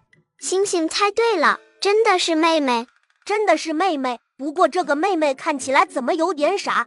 二福，不可胡说，莫要骂孩子，以后孩子们慢慢相处就会好的。妹妹名叫陈月如，你们可以叫她如如。如如只是生病了，并不是真的傻。对不起大姨，我以后不会再说如如坏话，刚才是我错了。好孩子，大姨不怪你，只要你们以后好好待如如，不欺负她就行。大姨你放心，我们会照顾好如如妹妹，不会让别人欺负她的。如如，我是姐姐，以后你就跟姐姐玩，姐姐会保护你哦。翌日一早，周老大一行人简单吃过早食，就在附近雇了辆牛车往回赶。回到家，把人安置好。赵桂花忙着去灶房做饭，周老大却有别的事要出去。村里来了外人，得和村长说一声，毕竟赵桂芝和陈顺平要在叶沟村长期住下去，不是住1天2天的，可能还会在叶沟村落户。别空着手去啊，把这只野兔拿上，给你们添麻烦了。这有什么？一只野兔罢了，咱家现在不缺吃的，粮食交了税还剩6成呢。朝廷还是很体恤老百姓的，尽管各地频频发生灾害，赋税却未加重，我们的日子还是能过下去的。这南方和北方就是不一样，水稻能种2季，粮食较充足，尽管上半年闹了旱灾，但下半年种的还是能维持到明年夏收的。这样啊，难怪以前总听人说江南水乡，物产丰富，比北边的百姓日子要好过许多，原来他们的粮食是可以种2季啊。南方也不是哪都能种2季粮食的，我们运气好，南阳府气候较暖，这一带的粮食就可以种2季，别的地方气候较冷的和北边一样，就只能种一季。多亏遇见了你和妹夫，不然姐姐真不知道能不能撑过去。赵桂芝是个机灵的，在陈府的时候学了不少本事，像女工和厨艺都很不错。这些日子，她就和赵桂花去镇上拿了些帕子和各色针线回来，每天窝在屋里绣花。年前赵桂芝把帕子都卖出去了，拢共挣了200文，这是她努力了1个月的成果。这200文你拿着，现在我只能挣这点钱，等明年我再想想办法，家里就能宽裕些。这钱你自己先收着，我不差你这点，还当不当我是你亲妹子？再跟我客气我就生气了。我没别的意思，就是想为家里出点力，你和妹夫都不容易。你身体不好，偏你没日没夜的做绣活，拦都拦不住。挣钱的事急不来，待过完年开春了，有的是活让你干，到时候你别嫌累才好。姐，有件事一直没和你说，其实之前我们在山里挖了一株野山参，好大一根，估摸着年份挺久，定是能卖不少钱的。我知道你脑子好使，明年你若是有好点子，想做什么买卖，我就把野山参卖了，把钱先借你用。真的啊？骗你做甚？我什么性子？是会用谎话来哄人的那种人吗？看他真的没说假话，赵桂芝信了，心里也放宽了不少。不然陈顺平还要将养1年才能恢复，这其中的要钱、生活用度可不少。他心里没着没落的，就怕拖累了妹妹一家子。一转眼3个月过去了，村外围来了不少村民，连村长都来了。周老大让村长来家里喝茶，想问问他发生了什么事。外面那些是干啥的？是要开荒种地吗？那是县上宋员外派来的家奴，说是要在咱们村挖地基盖宅子。咱们村是什么风水宝地吗？那宋员外为何看中叶沟村了？哎，还不是之前别的村子都被难民抢了，死了不少人，只有咱们村做了防范措施，没出人命，粮食也保住了，还打杀了不少难民。这宋员外估计是被难民吓怕了，担心以后再发生灾荒，到时候又不知道该往何处逃。得知咱们村打难民凶猛，保得住粮食，还无人丧命，就跑来咱们村造宅子。那咱们村全是逃难过来落户的，他一个员外爷过来多不合适。正因为咱是逃难过来的，所以不能奈人如何。咱也没背景没钱没势的，听说宋家有人在京城做官，家大业大的，县令和李正都同意他来咱们村建宅子，咱们能有啥办法？这事也不算坏事，他要造大宅子，到时候会请咱们村的人帮忙造房子，一天200文的工钱，中午还能吃一顿。但是进咱们村的山路可不好走，宋家怎么把建宅子的材料运进来？这是宋家的管事和我透露过，他们似乎想把路开大，到时候就能让牛车和马车进来。想那么多做什？既然宋员外愿意出钱修路，咱也算占了好处。至于还会不会再发生灾荒，这得看老天爷的意思。几日后，宋家就开始挖基地，村里的汉子们都去帮宋家造宅子。今天宋员外来了村里，看到叶沟村的孩子全围了过来，就让管事的撒铜钱，很是财大气粗。这个宋员外家里肯定有很多银子，不然怎么舍得扔铜板？把那小女娃喊过来，我有话和她说。小丫头，我们老爷喊你过去说话，你跟我过去，我再给你1个铜板可好？星星已经有10个铜板了，而且为什么要我过去说话？你让你们老爷过来我这边说话不行吗？你这孩子太不懂事了，你什么身份？我们老爷是什么身份？真是乡野长大的孩子，蠢笨无知的很。你才蠢笨无知，你全家都蠢。姐姐，这个人好凶，如如怕。如如莫怕，姐姐保护你。你吓到我妹妹了，我要告诉我二哥，让他锤死你。好你个小崽子，别以为长得好看，我就不敢收拾你。死丫头就是欠揍。你才欠揍，你打不过我二哥，我4哥也打得过你。张管事莫要和一个孩子斗气。你叫什么名字？爹娘是何人？我叫星星，是福星的星哦。我娘还给我取了一个大名叫周玲珑。老爷爷，你叫什么名字呀？你爹娘又是何人？我叫宋金城，家住历山县，父母过世多年。你的爹娘都不在了吗？那你真可怜。我爹是周老大，我娘是赵桂花，我家就在那边。星星是吗？你为何对我充满敌意？我是哪里得罪你了吗？你造宅子的地方原本是荒地，我们家的地少，种的粮食不太够吃。爹娘原本想在这边开荒种番薯的，结果你跑来盖宅子，我们家没办法开荒了。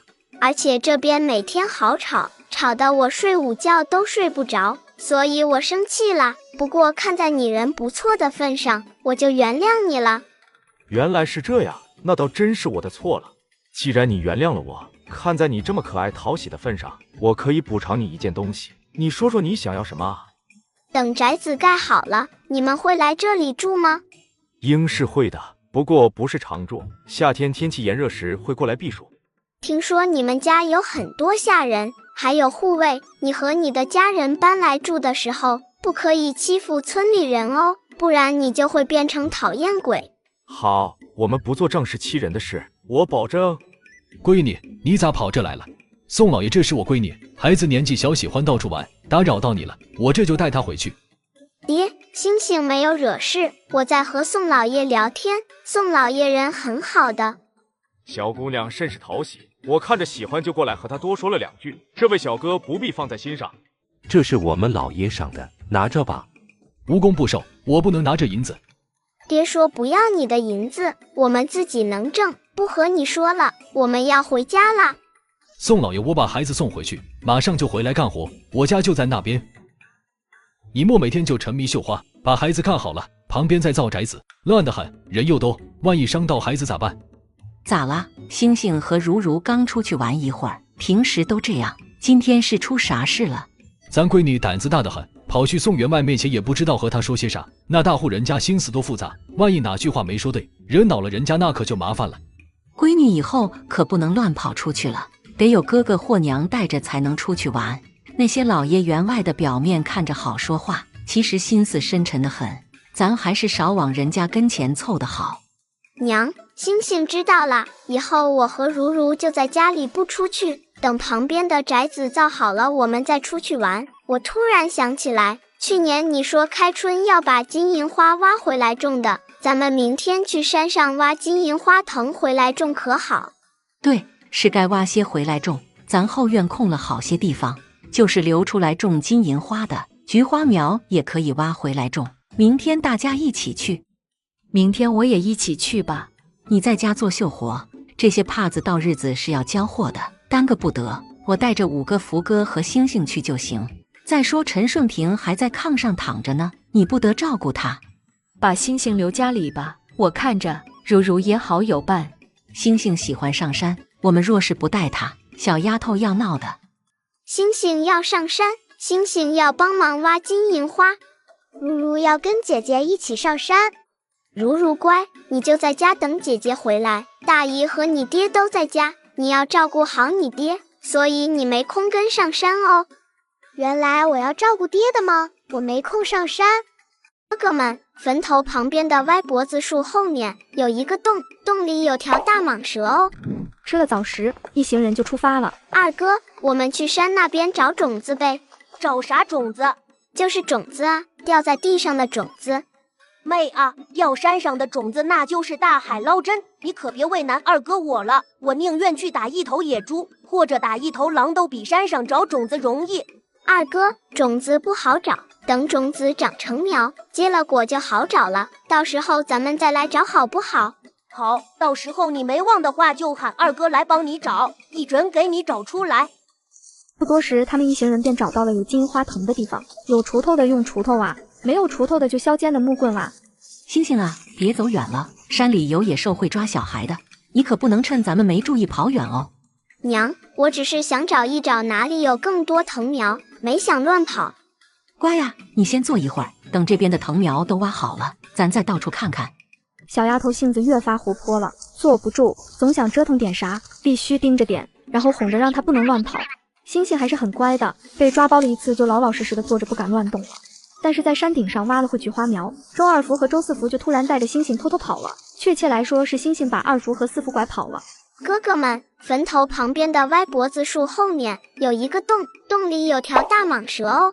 周二福和周四福飞快地对视一眼，没有一丁点害怕的意思，眼睛贼亮，已经在想是要用锄头挖还是用削尖的木棍挖出来好。大蟒蛇这种天气还没有醒来，还在睡觉哦。是的，蛇蛙等动物是需要冬眠的，离醒来的时间还早着呢，可以放心的挖。那还等什么？此时不走更待何时？那个洞在哪呢？转了一圈没找着洞，莫不是落雨的时候有土松塌下来盖住了洞口？周四福一向速度快，他已经绕着那几个坟头跑了好几圈，最后在一棵歪脖子青松旁边找到了那个蟒蛇洞。在这呢，原来是被树叶遮住了，难怪一直没找到。快，赶紧挖，等下娘找过来肯定不让咱们挖了。二哥、四哥，你们过来挖这里，不要挖那里，挖这边才对。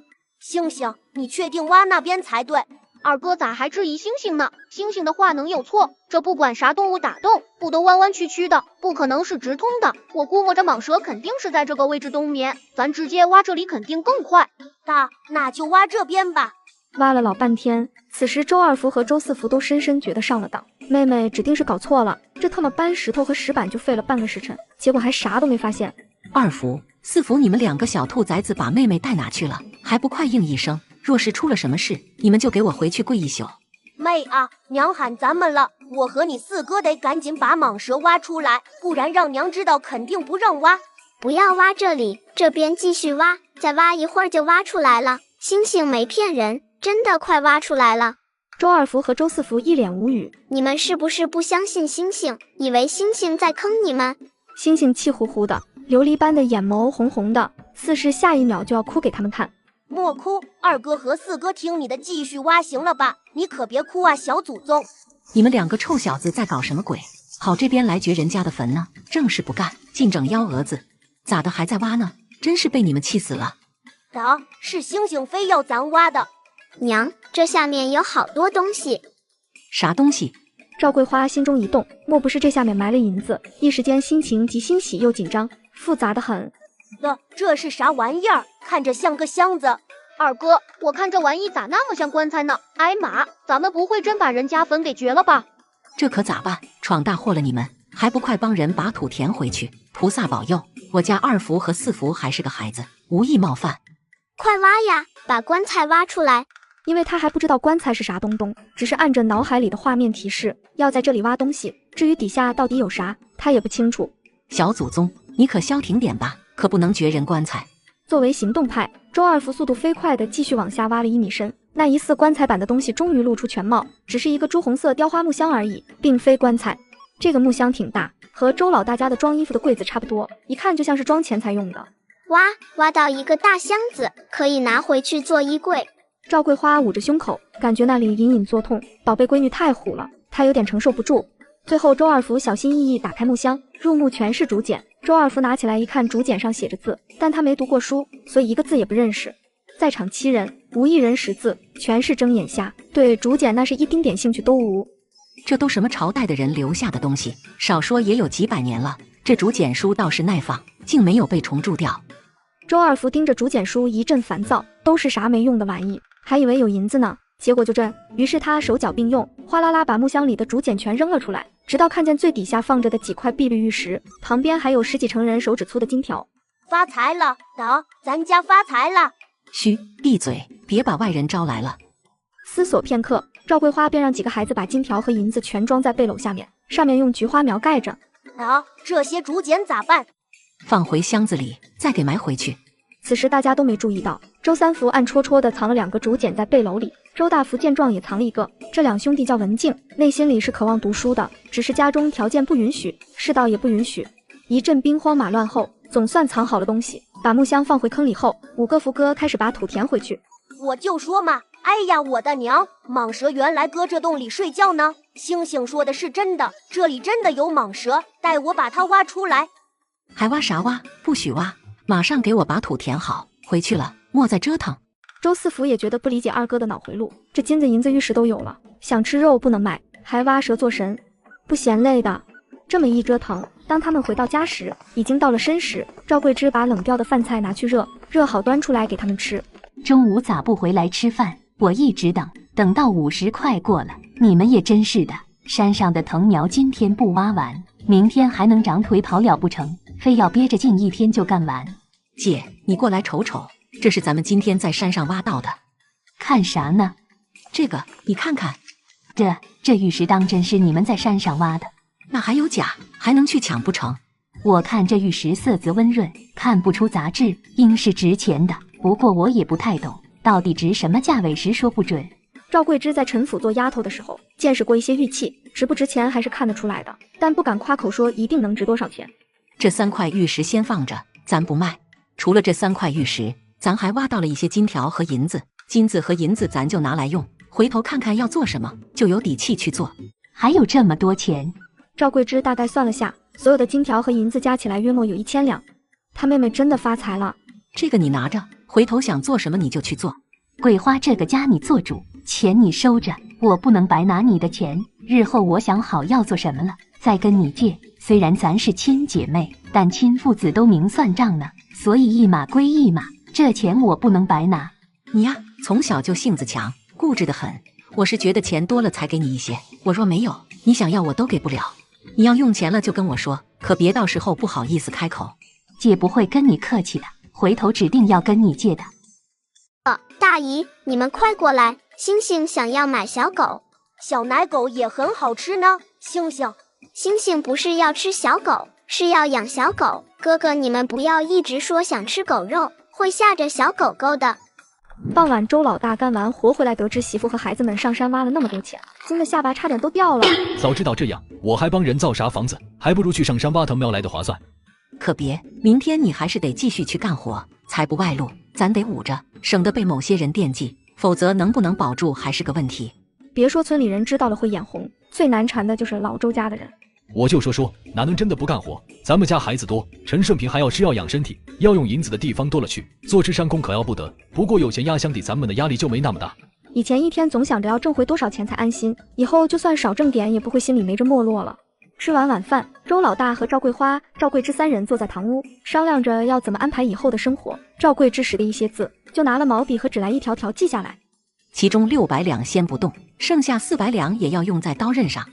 周老大觉得媳妇飘了，哪用得了400两？穷人家1个月最多花1两，1年都花不到10两。你一出口就想把400两给花了，以前我咋不知道你这么败家呢？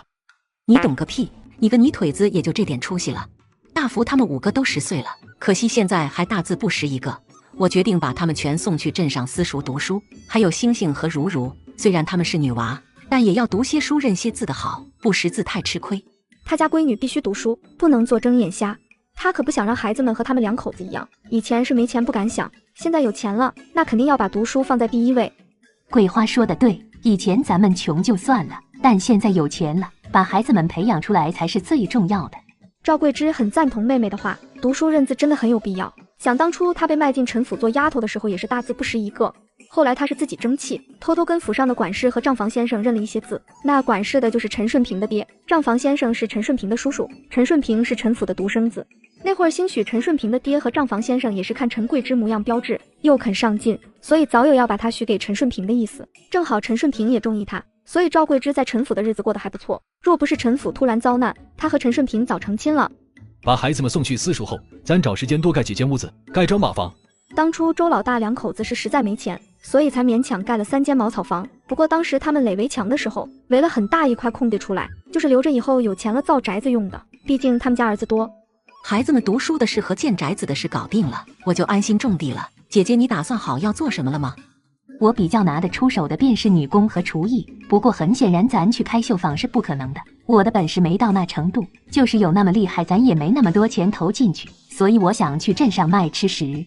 去镇上卖吃食多辛苦啊，来回要2个时辰，早上不得半夜就起来做吃的。姐姐，你去镇上卖吃食也行，陈顺平现在病情稳定，已经能起来走2步了，只要好生将养，就不用太操心。你们在镇上一边做生意，顺便给孩子们做饭吃，等家里的地种完，我们2口子也可以去帮忙。所以要不干脆在镇上租个房子，你们都住镇上，省得每天往返，太不安全了。赵桂芝自然觉得这主意好，但她怕周老大会不同意，所以她没急着表态，而是悄悄看了眼周老大。钱是桂花和孩子们挖回来的，我都听桂花的，她说咋办就咋办。赵桂芝放下心来，看来妹妹没看错人，妹夫是个懂得疼媳妇的。这世道大多都是男人当家做主，女人是没啥话语权的，但桂花却可以当家做主，可不是嫁对人了吗？隔天，赵桂花和赵桂芝便带着一串孩子赶着牛车去镇上。到了镇上已是午时，一行人找了个小摊位，一人点1碗馄饨。周二福3两下把1海碗馄饨吃入肚，然后手一挥，老板再来1碗馄饨。去买几个肉包子配着吃，你们几个要吃包子吗？我们1人1个吧。于是赵桂花又给了周二福10文钱，馒头1文钱一个，肉包子2文钱一个，20文能买10个肉包子。2福和4福每人吃3个，给大福和3福、5福1人一个，剩下一个给星星和如如。待包子买回来，赵桂花就让大家赶紧吃，吃完还要去打听哪里有私塾。问了一圈，最后打听到山水镇陇共有2间私塾，其中一个规模较大的是江秀才办的私塾。江秀才今年40出头，前几年才考中的秀才功名，后来就在镇上办了私塾，现有学生20几人。另一个规模较小的私塾夫子是一个老童生，老童生已经50多，老童生这里收的大多是要启蒙的学生，学生并不多。刚才我和书四掌柜的打听了一下，大家都想把孩子送到江秀才的私塾去，不过进江秀才的私塾需要考试，一般人他不收。刚才为了打听消息，赵桂花一行人特意去书肆买了3本书，分别是《三字经》和《百家姓千字文》。这3本书进了私塾后迟早是要买的，干脆现在就买下来。听说大字不识一个的孩子江秀才不收，这位秀才公心高气傲的，不聪慧的孩子他也瞧不上，除非是大户人家的孩子。赵桂花一脸愁容，他家孩子全都大字不识，2福和4福看着还有些憨，只怕根本无法入江秀才的眼。什么心高气傲？我看8成是见钱眼开，不然为啥大户人家的孩子就收？不过他也只骂了一句，没有多说什么，因为他知道大户人家的孩子从4、5岁开始就会开始起启蒙，《三字经》和《百家姓》很小就开始背，有些3岁就开始学写字了。你莫难过，咱就去那个老童生那里读书，咱不求有怎样的夫子教，只要能识字就行了。周二福一脸无所谓，按他的意思，念什么书啊？被拘在私塾让夫子管着，忒难受了，不如上山挖草药更自在。周4福也觉得没什么大不了的，他也不喜欢读书，不过爹娘非要让他来读，那他就读一下吧。在哪读都一样，难不成还指望咱们考功名吗？只有周大福和周3福低着头不说话，他们想进更好的私塾，把书念好了，说不定以后真的能考个功名呢。不过他们不想让娘为难，也不想和几个兄弟分开，所以最好的办法就是去老童生那里读书，不用考，只要交了束修就可以开始上学。就去顾老夫子那个私塾吧，若是去江秀才那里，少不得还要求人，求了还不一定能成。周3福的意思是不要去看人脸色，他们5兄弟已经10岁，这个年纪才启蒙，显然太迟，家境又贫寒，江秀才看得上才怪。于是赵桂花一行人打听好老童生的住处，买了3斤糕点就去拜访。老童生的家在一个破旧的巷子里，看得出来那一片的村民生活都比较贫寒，房子也老旧。因着老童生年纪越发大了，身体也不是很好，所以近年收的学生越发少。这些学生在他这里读个1年左右，就会去江秀才那里考试，考过了便能进江秀才的私塾。江秀才不肯收的，家里还想让孩子继续读书的，便会让孩子继续在老童生这里再读个1、2年，然后便可以去账房先生做师傅当学徒。话说顾夫子这里眼下只有5个学生，这是听顾老夫子的夫人说的。顾夫子前天去县城拜访同窗，据说那位同窗考上了举人，中举后立马递了帖子过来，让顾夫子去县城一同庆贺。你们若是想把孩子送来，就得再等个10天，10天后我家老头子才会回来。老童生一家的日子并不宽裕，他儿子今年40岁了，但老实巴交的，媳妇也是个老实人，平时就靠种地维持生计。顾老夫人想到这下多收7个学生，束修多了，家里手头也能宽松些，反正老头子教5个学生是教10来个也一样教。顾老夫人心里高兴，和赵桂花聊的就多。读书的事定下后，赵桂花把带来的糕点留下，道了谢就离开了。想着以后星星也要在镇上读书，不能天天见面，赵桂花心里很不得劲，原想着要租便宜点的屋子，这会儿又担心闺女住的不舒服，应该租大点，租好点的宅子才行。租房子的事过几天才说吧，还有10天老夫子才回来呢，咱不急。对呀，看我这脑子都懵了，咱现在去看看家禽，牲口也看看，我想买头牛回去耕地，平时来镇上也能赶牛车，家里没牲口不方便。先去集市看了鸡，想着最近到春寒，就不买小鸡了，直接买半大的鸡回去养。赵桂花一口气买了5只小母鸡，5只小公鸡，共花了300文钱。咱村里有溪水，不如买几只鸭子回去养吧。星星要养小鸭子，娘，你买几只小鸭子吧，星星会带它们去玩水，还会抓虫给它们吃。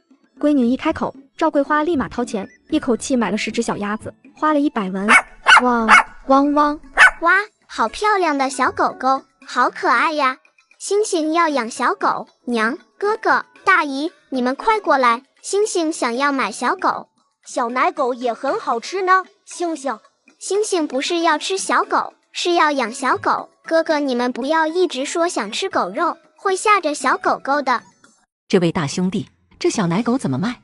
我是李家村的猎户，这一窝小狗是我家大狗生的。闻言，周二福和周四福都来了兴趣。要是他们以后进山能带着猎狗，那得多威风！狗鼻子很厉害，还能帮忙找猎物呢。得，咱买，全买下。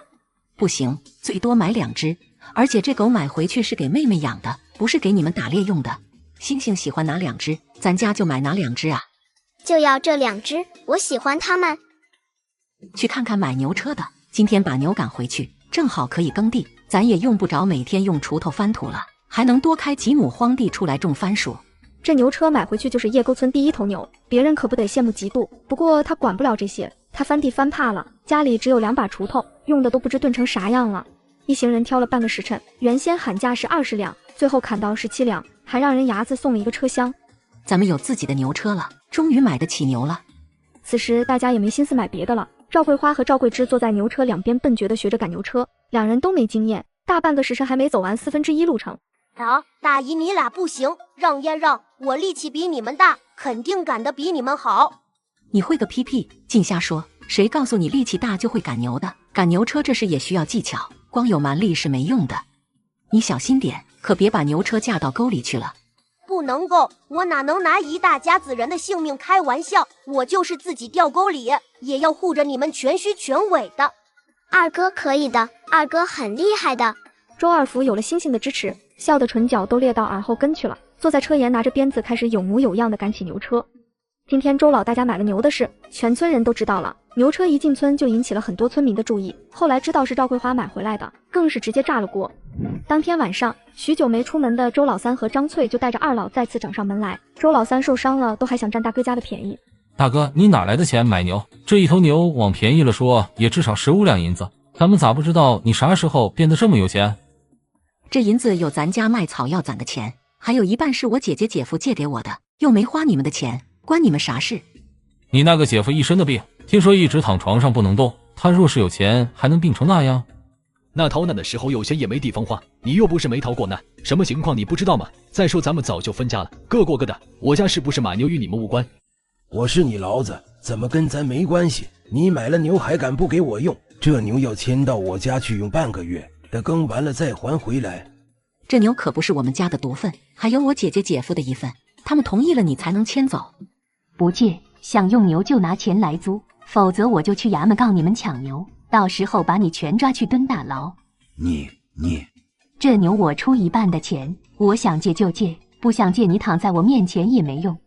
爹大概失礼了，你和你媳妇赶紧扶这人回去。最后周老大也不管他们什么反应，直接把人推出门去，然后砰一声关紧院门，任周老三在门外怎么作妖，只当没听见。牛买回来后，5个福哥就花了200文钱，找村里的老人请教怎么耕地。周二福和周四福半天就学会了犁地，周大福和周三福、周五福却是整整学了1天才学会，所以主要还是靠2福和4福。大人在一边开荒，星星带着如如，春春带着东升，4个小不点蹲在不远处的草丛中，拿着木质的铲铲一起挖蚯蚓。我要在这里喂丫丫，春春你和东升就不要过来这边挖了，这边的蚯蚓我家小鸭子要吃的。知道啦，我们不会过来跟你抢。哎，累死我了，你们吃的太快了，星星快忙不过来了。你们什么时候才能学会自己扒拉土吃蚯蚓呢？怎么看着不太聪明的样子？星星，你别急，等小鸭子长大些就会自己觅食啦。我帮你挖，2个人一起挖，小鸭子就不会抢不到蚯蚓吃啦。春春你真好，等下喂饱了小鸭子，我再帮你一起挖蚯蚓。4个小娃娃跑得踉踉跄跄，尤其是星星，后面还跟着10只小黄鸭，小鸭子们都把星星当鸭妈妈了。星星跑到哪，10只小黄鸭就跟到哪。星星呢？跑慢点，别摔着了。周老四和周麦莲也来了，两人还抢在赵桂花旁边开启起了荒，也不知道这2货想干啥。赵桂花虽然心里厌恶，但到底没说什么。这块地土质好硬啊，树根往下长得好深，咱挖不动。这时候周二福和周四福就过来了，其他3个兄弟干不动的，他们都会过来接手。他俩力气大，也从来不会偷懒，都是很主动接下较重的活。快过来看看这是啥？啥玩意？银子？这里怎么会有银子？滚一边去！啥都要抢，就知道窝里横。有本事去外面抢别人试试。赵秀婶子，你还站着发呆干啥？你也去挖银子呀！赵秀猛地回过神来，飞快地跑回自己开荒的地方，开始吭哧吭哧挖掘起来。不一会儿，赵秀也挖到了一个小木匣，里面有约莫200两银子，其他村民也多少挖了一点银子。只有周老四老两口子挖了半天啥都没挖出来。当大伙都高兴地嚷嚷挖到了银子时，周老四和钟麦莲还在咬牙切齿地继续挖。呲呲呲呲呲呲，突然一条成人手臂粗的眼镜蛇横空腾起，周老四两口子把眼镜蛇的洞给绝了。救命啊！救命啊！蛇！至于钟麦莲很不幸，刚才眼镜蛇一露头就先咬了他一口，很是猝不及防。此时他一脸煞白地倒在地上动弹不得。二福你力气大，你过来帮他把毒液挤出来。我不，娘这女人坏得很，咱别管她。我让你过来，娘叫不动你了是吧？四福你也过来，这眼镜蛇的毒可不是别的蛇能比的，待会你二哥挤不动了你接上。钱穷的没米下锅，自从捡到小女孩后却开启了发家之路，银子、房子、车子样样齐全。接上集，看我的！周二福抡起手臂粗的木棍就快速朝眼镜蛇奔去，不多时便一跃起而起，一棍子精准地打在眼镜蛇的7寸。星星，这钟麦莲的毒能解吗？你能找到解毒的草药吗？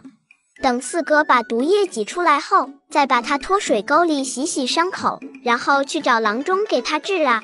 脑海里的画面就是这样提示的。至于找草药帮钟麦莲解毒什么的，星星想都没想过。周老四两口子太坏了，他才不要让娘和哥哥们采药救他呢。四福把你四婶拖过来，毒液挤出来了，再给洗洗伤口。不对，周老四这是你媳妇，你傻愣着做甚？还不快过来给你媳妇把伤口洗干净，然后送她去镇上看郎中。赵桂花瞥了眼被眼镜蛇吓得尿失禁的周老四，嫌弃的蹙眉，抱着自家闺女准备回家。钟麦莲是死是活他不想再管，周老四若不想打光棍，自己应该知道怎么做。四福咱回家吧，把你四婶交给你四叔就好。哥啊，四弟快跟上，咱回去煲蛇汤。四弟，你把蛇头拿去烧了。毒蛇就算身死，脑袋还是活的，特别是毒牙上的毒液不会消散，最好的办法就是把蛇头烧了，免得有人不小心触碰到被误伤。我看赵秀婶子也挖到了100多两，咱们应该是最多的。没想到咱们叶沟村还能挖出银子来，我看以后村里肯定不能消停，大家怕是要扛着锄头往地上山头各种的挖银子。不把山挖塌了就行，左右咱们不缺那点银子，咱就不要去凑热闹了。赵桂枝想着村民能挖到一点银子也不算坏事，这样妹妹家就不会显得太突出，从而招人嫉妒。下午炖蛇羹的时候，赵桂花又拿了些野山参、胡须放小陶罐里和蛇肉一起炖，这是特意炖给陈顺平补身体的。咋又拔身须？顺平身体好多了，那野山参存着别动，以后卖不上价钱咋办？咱现在不是有银子吗？不差那一根野山参的钱，身体最重要。过些天你和陈顺平就要去镇上，我想着给你俩把婚事办了，这样住一起也更名正言顺。让你操心了。说的啥话？眼下咱不是有条件吗？自然把该办的都办好，这样以后才能更好的过日子。赵桂花想给她姐姐买些首饰成婚用。不用，我不要首饰，何必费那个钱？又不值当多少钱，我就拿了那天挖的银子来买，给你买一根银簪子，再买一对银手镯，咱买实心的，值钱。若是以后遇上事还能拿来当。你这是啥表情？又不是单单给你买，我自己也要买，还要给星星买。如到时候也给他挑个银簪子。星星也有吗？娘要给星星买啥首饰呀？星星不想戴簪子，秋秋和春春还有村里好多小姑娘都没有戴首饰，星星也不想戴。好吧，其实星星是嫌头上戴首饰太重，影响她玩耍，头上戴头花都经常因为跑得太快掉落，若是戴个更重的银簪子，只怕更会掉下来。如的以后我会给他买，怎么能又让你破费？孩子看着呢，也就1两银子的事情，咱买得起，你别推辞了。买了首饰，一行人又去布庄扯了些红布，还扯了几尺浅色的棉布。红布是给赵桂枝做嫁衣用的，浅色棉布是给要她做2身新衣裳，到时候她在镇上卖吃食，总不好穿得太寒碜。随后赵桂花又选了一匹蓝色的棉布和一匹浅色的细棉布，蓝色的棉布是要给5个小子做长袍读书时候穿的，细棉布是给星星和如做衣裳的。这天周老大两口子和赵桂枝带着孩子们到了镇上，原是要租宅子的，但想来想去，周老大觉得还不如买一座宅子更方便。赵桂枝和陈顺平成了亲，就是2口子了，用不了2年，估计就会有他们自己的孩子，到时候人就更多了，总不能老在村里挤着。这是周老大和村长提过一嘴，说他媳妇的姐姐姐夫想在镇上租宅子住，一边照顾一群孩子，顺便做点小生意。我听说现在镇上的宅子不贵，100两就能买一个2进的旧宅子，租宅子这是容易有变数。有啥变数？以前在老家的时候，我不是在镇上读过2年书吗？那私塾外面就有人租铺子卖吃食。后来那房主看那人生意做得好，能挣不少钱，就把人赶走了，不肯把铺子租给那人了。收回店铺后，房主自己做起了卖吃食的生意。周老大恍然大悟，很是感谢了一番村长，回家就去和媳妇商量买宅子的事。反正现在他们有多余的银子，拿个100-200两出来买座宅子完全可以的。其实村长也想把孩子送到镇上去读书，上次他婆娘挖到160两白银，加上家里40两存银，完全可以去镇上买一座宅子。周老大这边考虑到星星和如如还小，若是宅子买远了，来回走路较辛苦，虽说有5个哥哥护着，但也怕路上会出意外。想来想去，还是在老童生附近买一座宅子更方便。只是打听了半天，也没打听有人想卖宅子。一问就是他们这一代穷得很，自己都不够住的，哪有多出来的宅子卖给别人？奶奶，顾家奶奶。老妇人手上挎着个竹篮子，看样子是刚买菜回来。听到声音转过身一看，愣了一瞬才认出来他们是谁。哎呀，我这年纪大了，几天没见，差点给忘了。这不是周家的5个小子和小囡囡吗？奶奶你好呀，真巧哦，咱们竟然在这碰上了。可不是巧嘛，我刚好要回去呢，就遇到你们了。对了，你们今天来是？顾奶奶，我们是要来买宅子的，以后我们要去你家里读书，每天赶回村里很远很远，路上还有坏人和野兽，爹娘不放心，所以想买个宅子给我和哥哥们住，可惜一直没找到宅子。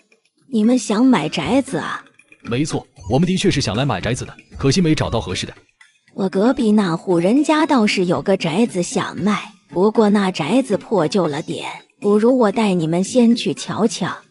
实不相瞒，这宅子是我家老头子他弟弟的，我那小叔子走得早，留下我弟媳和他的独子。我那侄子有2个儿子，已到了能说亲的年纪，只是这几年世道不好，他们家中日子难过，所以拿不出彩礼钱来娶媳妇。好在当初我那小叔子留下2座宅子，现在他们自己住着一个，就想把这个卖了。宅子破旧点倒也能接受，但挺宽敞的，只是不知道价钱几何，如果能便宜点，还是可以考虑的。我弟妹着急用钱，这2进的宅子就卖100两，这可真的不贵。100两确实不贵，但加上翻修的钱就不便宜了。再说买东西总要砍价的，不过对方是老童生的亲弟媳，所以也不好砍得太低。咱们是农户人家，身上没有太多存银，这宅子能不能便宜些？你看80两能卖吗？顾王氏表示要问问弟媳才能回复，于是又带他们去见老童生的弟媳，和这位弟媳还价。赵桂花就觉得自然多了。最后那老童生的弟媳说取个吉利的字数，就88两卖给赵桂花。因着要翻修宅子，周老大和顾王氏商量了一下，孩子们要再迟些时候才能来入学。没事，等你们把宅子修好了再来一样的。娘，大姨嫁人了，她有没有婆家呀？她的婆家人会来接她吗？星星记性好，还记着婆家这个狗，知道小姑娘长大了就要嫁人，然后去婆家生活。大姨的婆家人都去天上住了，所以不会来接她，她以后还是和咱们住一起。大姨的婆家人为什么能上天？赵桂花很是头大，闺女小嘴巴巴的问个不停，一切准备就绪，让村里老人翻了下黄历，选了个宜嫁娶的日子便定了下来，也就是在3月末那天。没请什么客，毕竟赵桂枝和陈顺平与村里其他人又不熟，再说陈顺平身子骨虚弱，也没法敬酒待客，未免让人说3到4。婚礼办得极简单，全村就请了村长一家子。周老大家和村长家关系一向不错，加上很多事都需要麻烦村长，所以村长必须要请的。头天晚上，赵桂花拿了100两银子给赵桂枝压箱子，赵桂枝也没推辞，爹娘不在了，娘家只有妹妹一个亲人。回头等镇上的宅子翻修好，你们就能搬过去。家具我已经让人在做了，等宅子翻修好，家具也做好了。1拜天地，2拜高堂。夫妻对拜完就送入洞房，周老大扶着陈顺平回屋，赵桂花扶着他姐回屋，然后周老大2口子就出来招待村长一家。桂枝委屈你了。说什么傻话，能嫁给你为妻是我的福气，你以后不许说这样的话。你不要担心以后的生计问题，只要安心养身体便好，有我呢。咱们3个多亏了你妹妹一家，等我身体养好了，多挣些银钱，好好报答人家。你有这个心就行了，别总想这个。好了，你别说话了，快躺下休息吧。院子里，村长和周老大一边喝酒，一边聊村里最近发生的事。自那天在山脚下挖到了银子，咱们村的人就跟疯魔了似的，天天扛着锄头到处挖。我媳妇赵秀也疯了，天天去挖，还硬拉着我也去挖了3天，最后怎么着，啥也没挖到。周老大啊呀的点头附和。老大，咱们村不容易啊，逃难过来好不容易才在这里落了户，根基薄弱，没有一点背景，这样不行啊，容易被人欺负，咱得培养出几个人来。你是个有想法的，儿子又多，5个一起送去读书，总有一个能读出来。我家就东升一个，我就是砸锅卖铁也要把他供出去，反正我是有这个决心，现在就看东升自己能不能立起来了。你家东升今年才7岁，入学还算合适。我家的5个小子年纪太大了些，我琢磨着就是读个几年，懂得识文断字，会算就行了，不敢指望他们考功名。我也在镇上买了宅子，50两银子，有个小院子，共4间房。以后东升若是有出息，能上京赶考，盘缠不够，我就把那宅子卖了给他凑盘缠。不得不说，还是村长有大志向。没钱的时候想的是让儿子当账房，现在有银子了，他就琢磨儿子能上京赶考。周全这人就是嘴里吐不出好话，这宅子刚买还没住进去呢，他都想到要卖宅子凑盘缠这上面去，脑壳裂了这事，他就不能往好了想，万一以后咱家挣大钱了呢？赵桂花笑了笑没接话。赵秀说自己男人怎么说都行，他这个外人若是没点眼力见，跟着一起瞎说，那指定得罪人。你们后面去挖银子有收获吗？还是你聪明，那天之后就没再折腾了。村里有些人就离谱，都快挖到隔壁村庄去了，山上也到处都有人挖，不过啥也没挖到。有些人竟打起了乱葬岗的主意。乱葬岗也敢去挖？可不是吗？真是想钱想疯了。结果那几个在乱葬岗挖了不到半个时辰，就挖到一条大蟒蛇。那蟒蛇听说有人的腰那么粗，差点一口把那几个人吞入腹去。这事说来也怪，那几人也是命大，跑得飞快，一路跑出了乱葬岗，那蟒蛇就不追了。你说邪门不？的确有点邪门。折腾了将近半个月，村里人慢慢消停了，知道别处挖不到银子，他们还去你开荒的地里去挖。那块荒地被他们挖得东一块西一块的，也不把坑填回去，这些人太不厚道了。待村长一家人走后，星星哒哒哒跑进灶房。此时赵桂花正在洗碗，见闺女进来就问她怎么了。娘，大姨嫁人了，她有没有婆家呀？她的婆家人会来接她吗？星星记性好，还记着婆家这个狗，知道小姑娘长大了就要嫁人，然后去婆家生活。大姨的婆家人都去天上住了，所以不会来接她，她以后还是和咱们住一起。大姨的婆家人为什么能上天？赵桂花很是头大，闺女小嘴巴巴的问个不停，偏偏问的还是不好回答的问题。因为有人把他们接走了，每个人是不一样的，有些人注定要早点去天上生活，有些人却要到很老才会去。闺女，饶了娘吧，娘心累。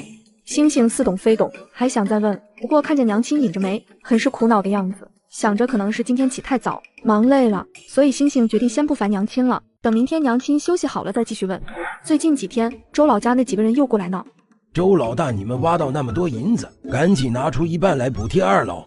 别嚎了，这是没得商量，银子最多给3两，爱要不要？不要拉倒，我5个儿子要送去镇上读书，花销大着呢。你们2老是我爹娘，我自是要顾着些，不过3个弟弟和3个弟媳想让我养活那是不可能的。莫说咱们早已分家，就是没分家，我如今也不可能养他们。大夫几个过几年就要说亲了，家里宅子也不够住，我得多盖几间宅子，多余的银钱要留着给他们读书娶媳妇用。爹娘若还当我是儿子，就莫再为难我了。周老头和周老太也知道大儿子不再是以前老实听话的大儿子了，若再闹下去，恐怕3两都不会给。二老最后就识相的拿着3两银子走了。镇上的宅子翻修好后，5胞胎和星星还有如如就要去镇上老童生那里读书了。赵桂枝和陈顺平也坐着牛车搬去了镇上，家具都是新的，拢共花了15两，宅子翻修花了30两银子，明天还要交束修，买笔墨纸砚，这些日子可是花掉不少钱。这50两是借给你做生意用的，这10两银子是大福和星星他们吃饭用的，偶尔还要买点的。哪用得着另外给10两银子？孩子们在我这吃就行了，你莫再给钱。这是1年吃饭零用的，10两也不是太多，你一个人要照顾他们那么多人，算起来都是没工钱的，你还要买菜做饭给他们吃，多累人。这钱你必须收着，不然我可生气了。那行，以后孩子们交给我就好，你就安心在家把地伺候好，等空了你也时常过来住，省得大家想念。放心吧，插完秧我就会过来。镇上的情况之前他们都摸清楚了，除了集市就只有码头适合卖吃食，不过集市离他们住的宅子较远，码头却离得挺近，从宅子走出去约莫2刻钟就到了。虽然赵桂枝手艺不错，她也有信心做出来的吃食保证好吃，但她没在外面卖过东西，所以心里多少有点没底。莫慌，我今天先不回，明天和你一起去支摊，给你壮壮胆。正好孩子们也要后天才开始上课，就吵吵着要一起去卖煎饼包子。给夫子的束修都准备好了，干脆就现在过去把束修交了，省得明天一忙给忙忘了。你叫什么名字？今年几岁了？回夫子的话，我小名叫星星，大名叫周玲珑，您平时就叫我星星吧，是福星的星哦。这是我的妹妹如如，她是我大姨的女儿，我今年6岁，如如5岁，以后请夫子多多照顾了。顾老夫子心中很是喜欢，满意的点点头，随后有些严厉的看向如如。如如见老夫子突然看过来，吓了一跳，突然张嘴就背：人之初，性本善，性相习。这孩子会背三字经。赵桂枝差点喜极而泣，她也不知道如如怎么就突然记起以前背过的三字经了。不过以前的事她不准备和顾老夫子解释，因为说来话长，也没必要。我夫君读过书，所以教过他。从顾夫子那回来后，赵桂枝就把如如带到屋里，红着眼睛问她：三小姐，你是不是想起来了？你记得了对不对？桂枝姐姐，以后你和顺平叔叔就是我的爹娘，如如会很乖的，不会闹脾气惹你们生气。星星上私塾了，却还惦记着家里的小宠物们，吩咐娘亲喂养，就连哥哥们都嫌他越来越啰嗦了。娘，你记得给小鸭子挖蚯蚓，每天要吃1次虫子，不能总是喂谷糠。等小鸭们的绒毛换完了羽毛，就带它们去溪里捉鱼吃。还有大黄和小黄，不要忘了喂。我不在家，那2窝兔子也不要忘了摘草喂它们。它们若是想我了，你就告诉他们星星在学堂读书，等休假了就会回去看他们的。娘，你看妹妹越来越啰嗦了，肯定是平时跟你学的，以后你少唠叨，别把星星带歪了。臭小子，你找打是不是？别跑，你给我站住！嫌我唠叨，今天不收拾你一顿，你都不知道谁是你娘。哎，这个臭小子真是白养了，每天就知道惹娘生气。所以以后不可以再学村里那些吵架骂人的话，也不可以叉腰跺脚蹦跶，有辱斯文。咱以后读了书就是读书人，不可像那些泼妇一般满嘴乱喷。其实泼妇也没什么不好，村里那些人吵架好厉害的，每次有人吵架，星星就站在旁边认真听，就怕以后有人找我骂架吵不赢。娘，读书人就不会吵架的吗？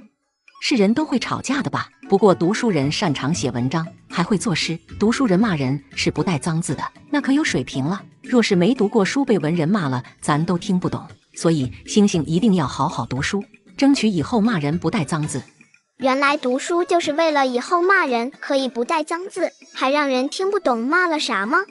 娘真的不是这意思，读书不是为了吵架能升级，咱是为了识字学算账，以后不做泥腿子。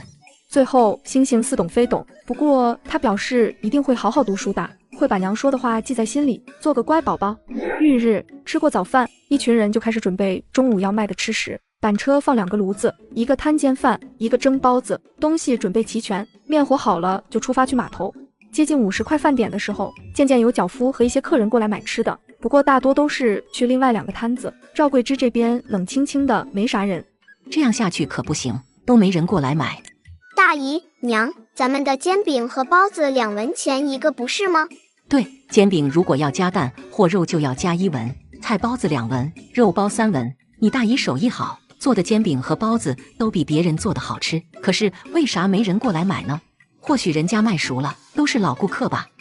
娘，大姨，星星知道怎么卖，街上的小贩是这样卖东西的，你们看着呀。卖煎饼喽，又香又脆的煎饼；卖包子喽，又大又好吃又便宜的包子，快来买呀，便宜又好吃。小家伙嗓音奶腔奶调又高亢，悠长又动听，就像赵桂花常说的，星星说话时声音比人唱歌的都好听。星星喊了一阵，果然吸引了几个人过来。几个脚夫一脸憨笑着走过来，看着软萌萌的小女娃，稀罕的不行，忍不住想逗弄几句。小娃娃，这煎饼和包子是你在卖，多少钱一个啊？说好的好吃又便宜，不然咱可不要啊。我是来帮忙的，我大姨才是卖吃食的。我大姨做的煎饼和包子可好吃了，里面还有好多馅料，吃在嘴里可香可香了，舌头都想要一起吞下去，吃完肚子饱饱的。煎饼和包子都好大个，真的很便宜哦，你们快来买，吃了就知道我说的都是真的。里面好多肉，还有汤汁，真的很好吃哦，你们快来买呀。几个脚夫都围上来掏钱买，一人3个，一下就卖出去10几个，人都有从众心理。之前没什么人过来，线下看到好几个人买，其他人也围了过来。啊，好吃，不错，小娃娃没骗咱们，这煎饼和包子都好吃，量也够。谢谢大家，叔叔你们明天也要来买哦。那些大汉对上他那双圆乎乎的大眼睛，完全说不出拒绝的话，满口答应。反正这家卖的煎饼和包子和别家的价钱一样，但量和味道却比别家的好。就算小娃娃不这么说，他们也会再来买的。今天第1次营业，生意还算不错，带来的东西都卖完了，算是一个好的开始。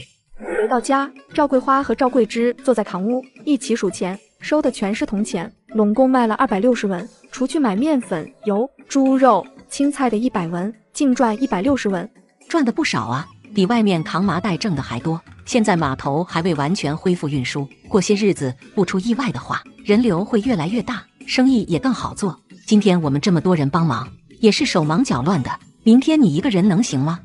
你莫担心，今天是咱没经验，所以才搞得兵荒马乱的。明天我早点起来把煎饼和包子做好，到时候包子放上去直接蒸，煎饼也放在锅子里用小火焖着，客人来了直接卖，收个钱就行。还是姐姐聪明，我一时都想不到该怎么办，这样我就放心了。到时候你一个人要注意安全，若是有人故意找麻烦，你就赶紧跑，人最要紧，摊子都是小事。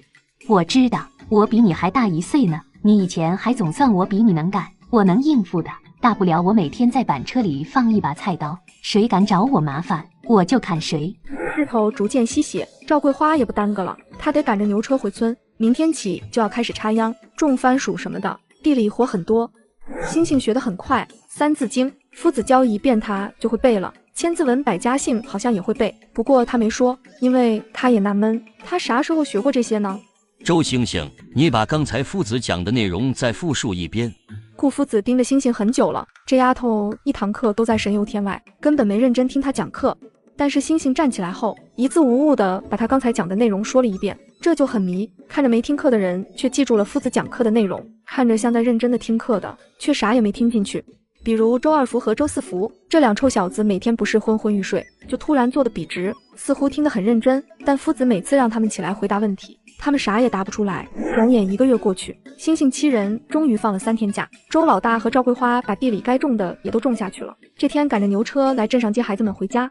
我的小鸭子呢？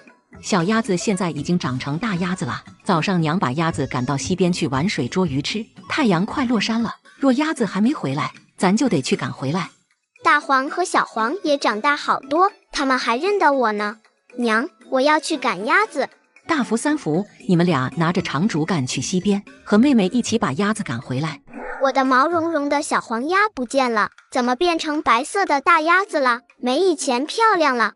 星星莫恼，小鸭子以前的是黄色绒毛，它们吃了那么多蚯蚓，就像咱吃饭一样，会一天天长大。长大了，绒毛换羽毛，自然就大变样了。没有羽毛小鸭子就不能玩水。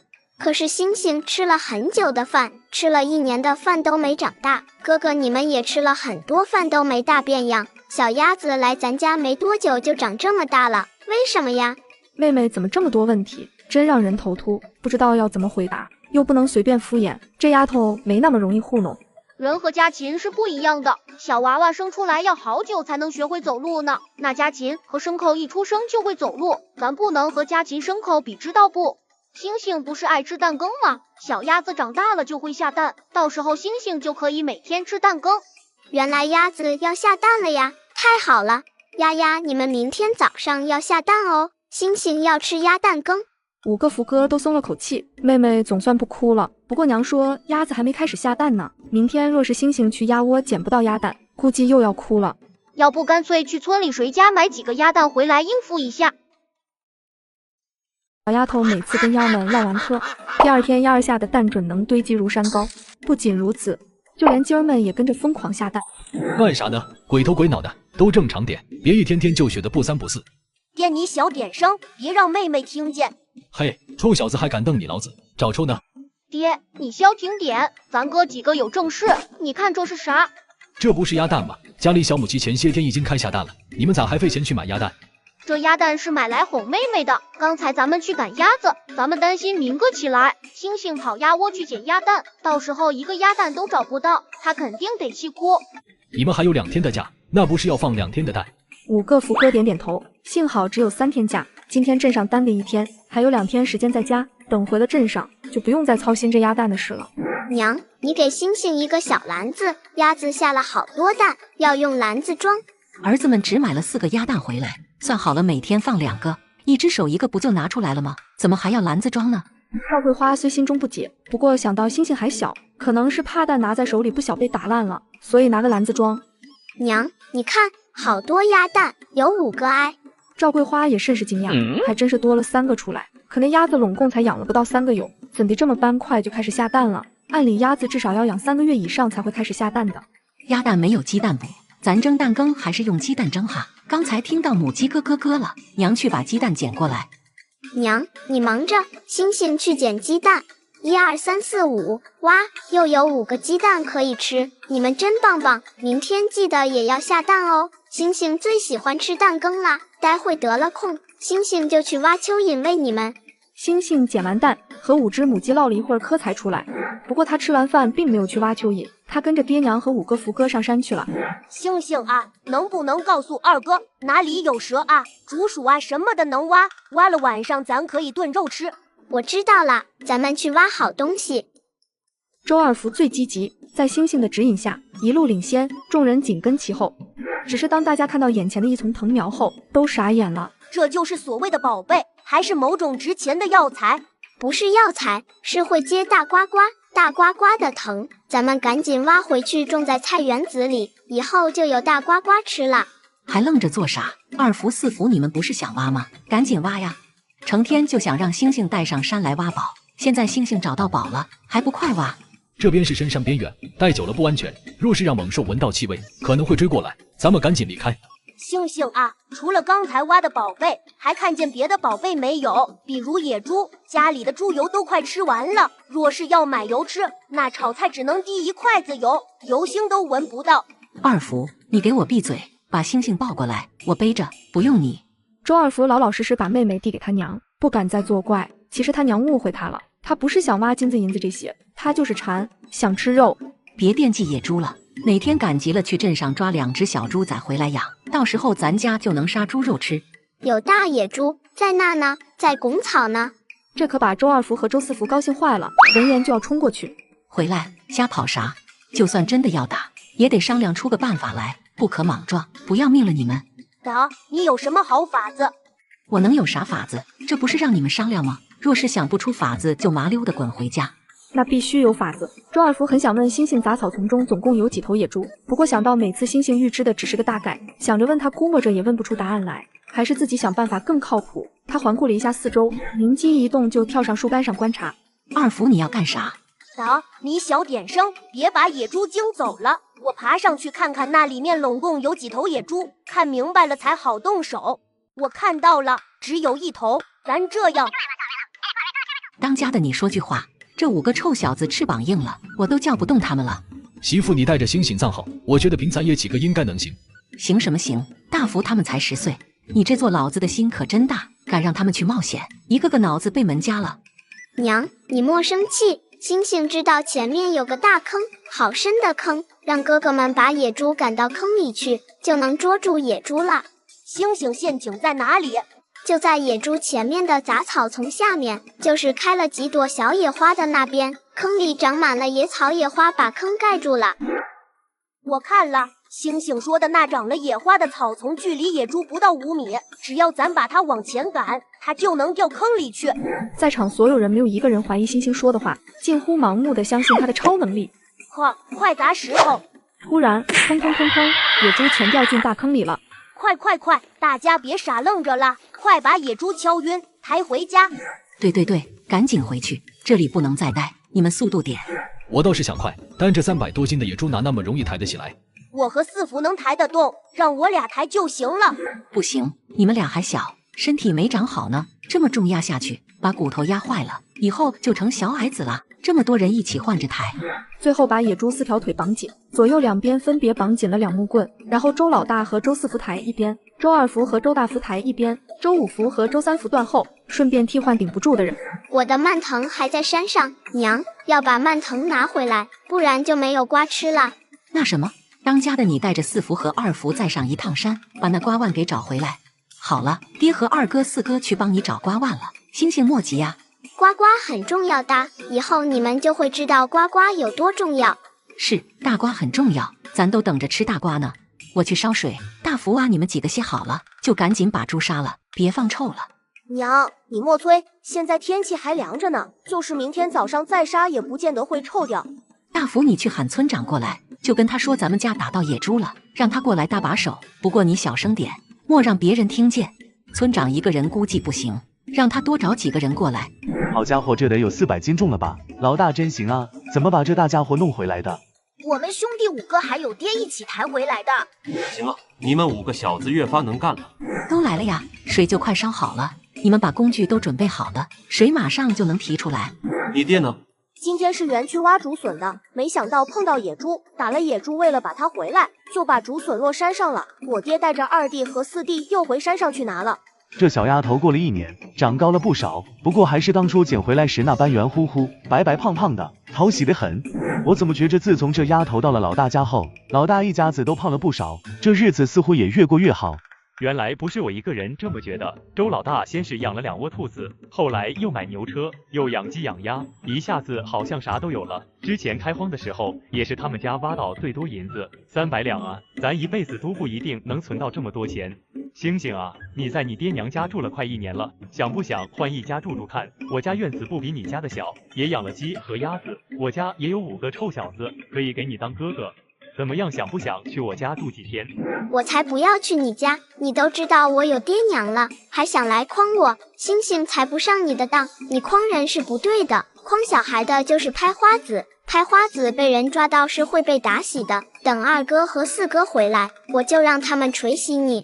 哈哈，我就开个玩笑，这丫头真了不得，一言不合就要让2福4福来捶我，那2福和4福力气多大，真能捶死我。哎，好了好了，我错了，再不敢说混话了。